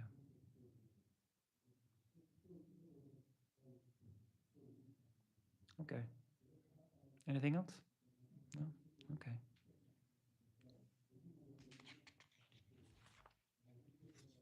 What is the name of the text by the Nagarjuna?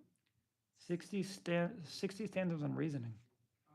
Oh. I gave a course on that some years ago. If you'd like to look. Oh, really? Yeah. From quarantine. I got back to Sarah and I had already prepared the course, so I gave it from Tashi Choling when I was in quarantine there. Oh, it's like on YouTube. Yeah, but I really enjoyed teaching that. I really enjoyed reading that text and reading the commentaries on it. It's quite profound.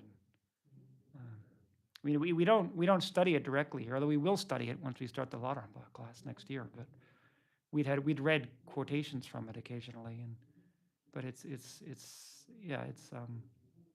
what do you say? There's something quite special in that text. I feel it's like you feel the blessing of Nagarjuna, as well as the reasoning itself being quite interesting. It's like the Chojuk we don't study in the program. Chojuk, yeah, we don't even study Chojuk in the Ladramba class, actually. I think the general understanding is that Chojuk is not. I mean, the wisdom chapter, yes, but most of the text it's not so much about debating it; it's about putting it into practice, right? We do. I mean, they do. It gets quoted quite a bit, especially in Parchin, and also in Uma sometimes, right? And you debate certain points of it, but a lot of it has to do. It's not so much like it's unclear what it's saying. It's just a matter of it's hard to put it into personal practice. It'd still be good to debate it. I think it could. Now, then the wisdom chapter, the main reason I think is just that if you look at the wisdom chapter, it's mainly the same reasoning that Nagarjuna used, just stated in a different way. It's not. Although it is quite profound, it's not essentially innovative, right, in that way. As to Khandakirti also is, in some sense, not innovative, but it's a lot more clear than reading Nagarjuna. It really helps to that's why it's called entering the middle way. Without studying Khandakirti, it's very hard to understand what Nagarjuna was really talking about. Khandakirti makes it crystal clear what he's saying, right? So whereas Santideva, it's much more just kind of arranged for meditation. Instead of assuming you already know a lot of these points, because it gives very broad strokes without really going into a lot of the details. But it's like once you already know that, now just rethinking about these things again for your own. I mean, it was essentially Sanjay Deva wrote it for his own meditation, right? Yeah. And like the will of short wisdoms also, we don't stay here, right? Yeah, we don't study mind training. Again, sometimes teachers will give teachings on it, and I think the main thing is that it's just assume that you practice that here. Right? It's just assume that you are trying to work with your anger and to see the object of negation in terms of your anger. Right? It's a very strong point to the monastic lifestyle. Right? It's not very explicit. Some of the teachers, the Hachigans, will certainly talk to their students about it, but it's just you learn it from being here in the environment, the way that people behave and the way that they expect you to behave. And but still, of course, that's why I said FPMT has encouraged us to study this at the side. I would certainly think it's a good idea. But yeah, it's also just maybe not so much the debate texts are mainly the one on the wisdom side, right? That's really what is the methods. I mean, of course, Parchin is all method side in some sense, but it's a lot of the difficult points of it. We focus on the difficult points, right? In terms of difficult to understand conceptually. So we'll see. I mean, there could be something to be said for, is that the best way? But they say in Peti, I mean, Peti, the classes we have, in the old days, the teachers used to give Lamrim or mind training for the half hour or so at Peti. They were advising the students, and they keep it, the Kempo and the other administration, they keep advising the Petigans to kind of, rekindle that tradition, right? It shouldn't just be go into class. That's why they say it's really important not to just listen to Peti on audio. You should go, because it's the teacher's example. And I mean, I know with my teacher, Chirinabashe, I was never fortunate to receive Peti from him, but I almost feel the blessing. All of my Petigans, except for Geshe Ngawang Sangye, were his students, and they often talk. You can feel there's something that they're getting from him, and they often talk about he said this and this thing in Peti. So, that was after he did Peti, after he did 20 years of retreat, and so there was certainly, the teacher is imparting something there, and he would often just talk about, mind training and things like that. It wasn't just about philosophy. Yeah. In a debate, you'll get that too. I mean, we talk about these things all the time in debate. We go, it's not what the text says necessarily, although as I said, sometimes it's in the text, but it's also just that in debate, you're talking with people and you start talking about mind training and things like that. And, you start to recognize that people really are practicing, at least some of them. And I think all of them, if they're still here after 20 years, they have to be practicing something, right? They're not just here because they have nowhere else to go. Even if they have nowhere else to go, they'll eventually leave if they can't practice at all, right? And it's so you start to get that over time. You start to see that. I mean, I remember there's one interesting story of Lama Yeshe. I can't remember where I read this. I don't think it's in Big Love. I mean, I know I read it long before that, but even so, I don't think they even mentioned it in there, if I recall. But there's a story that he once in debate, he mentioned to one of his classmates in the debate courtyard that he'd realized emptiness, Lama Yeshe. Right? So, I mean, obviously he wasn't bragging about it. I don't think he would do that. But it's like, when's the right time to talk to people, and sometimes your classmates will open up to you in a certain way. And Who had realized emptiness? he had, yeah. Oh, Yeah. It's like you learn ways of communicating these things, right? I doubt he just said it very bluntly, but it's as I said, it's not, the words are very much deceptive. It's like you don't quite get what if you just recorded debate and wrote it down, and you may not really get what's actually going on there, right? that's true. Yeah. Yeah. To feel. Yeah, you get to sense what's really happening. And there's a lot of things just in the subtle interactions between people, right? That are, you learn. Yeah, it's again, as I said, it's a long investigation. You have to think of it. It's still, for me, it's like really trying to figure out what's happening. And it's not, there's easy ways to just dismiss it. We could, as I say, I mean, we have our friends having wrestling matches, but they're still practitioners, right? We can't just dismiss them as there's you know, as whatever. I mean, they would say the same thing about maybe our habits, right? And yeah, how do I say? So I was saying at the beginning, there's outlier evidence, right?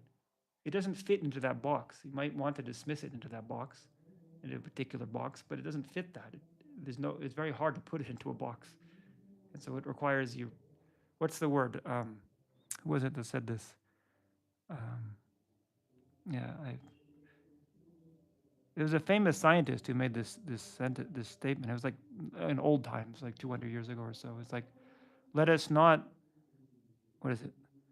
Let us not narrow the evidence to fit our view. We must broaden our view to fit the evidence, essentially. It's not the exact quotation, but that's the point. We have to, it's not about making everything fit into what we already assume is true. It's about seeing the things that challenge our current understanding, which is 100% sure is not the full understanding. And then gradually expanding it to encompass those things where it actually starts to make sense. Yeah. Okay. Yeah. I can make a dedication with the music in the background. Yeah. Like a movie. Yeah. Okay. So go ahead. You can start with the mandala offering.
From my two collections, vast to space, that I've amassed and working with effort at this practice for a great length of time, and become the chief leading Buddha for all those whose minds wisdom eye is blinded by ignorance.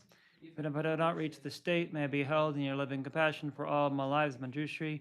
May I find the complete teachings, and may I please all the Buddhas by my practice. Strength means drawn with a strong force of compassion. May I clear the darkness from the minds of all beings with the points of the path as I have discerned them. May I uphold the Buddha's teachings for a very long time. With my heart going out with great compassion and whatever protection the most precious teachings have not yet spread, once spread have declined, may I reveal this treasure of happiness and aid. The minds of those who whisper liberation be granted bounteous peace, and the Buddha's needs to be nourished for a long time by the this created path to enlightenment, completed the wondrous, virtuous conduct of the Buddhas and their sons. I know the human and non-human beings whom limited adversity and addicted to equal paths, ever be pardoned all their lives, praised by the Buddhas.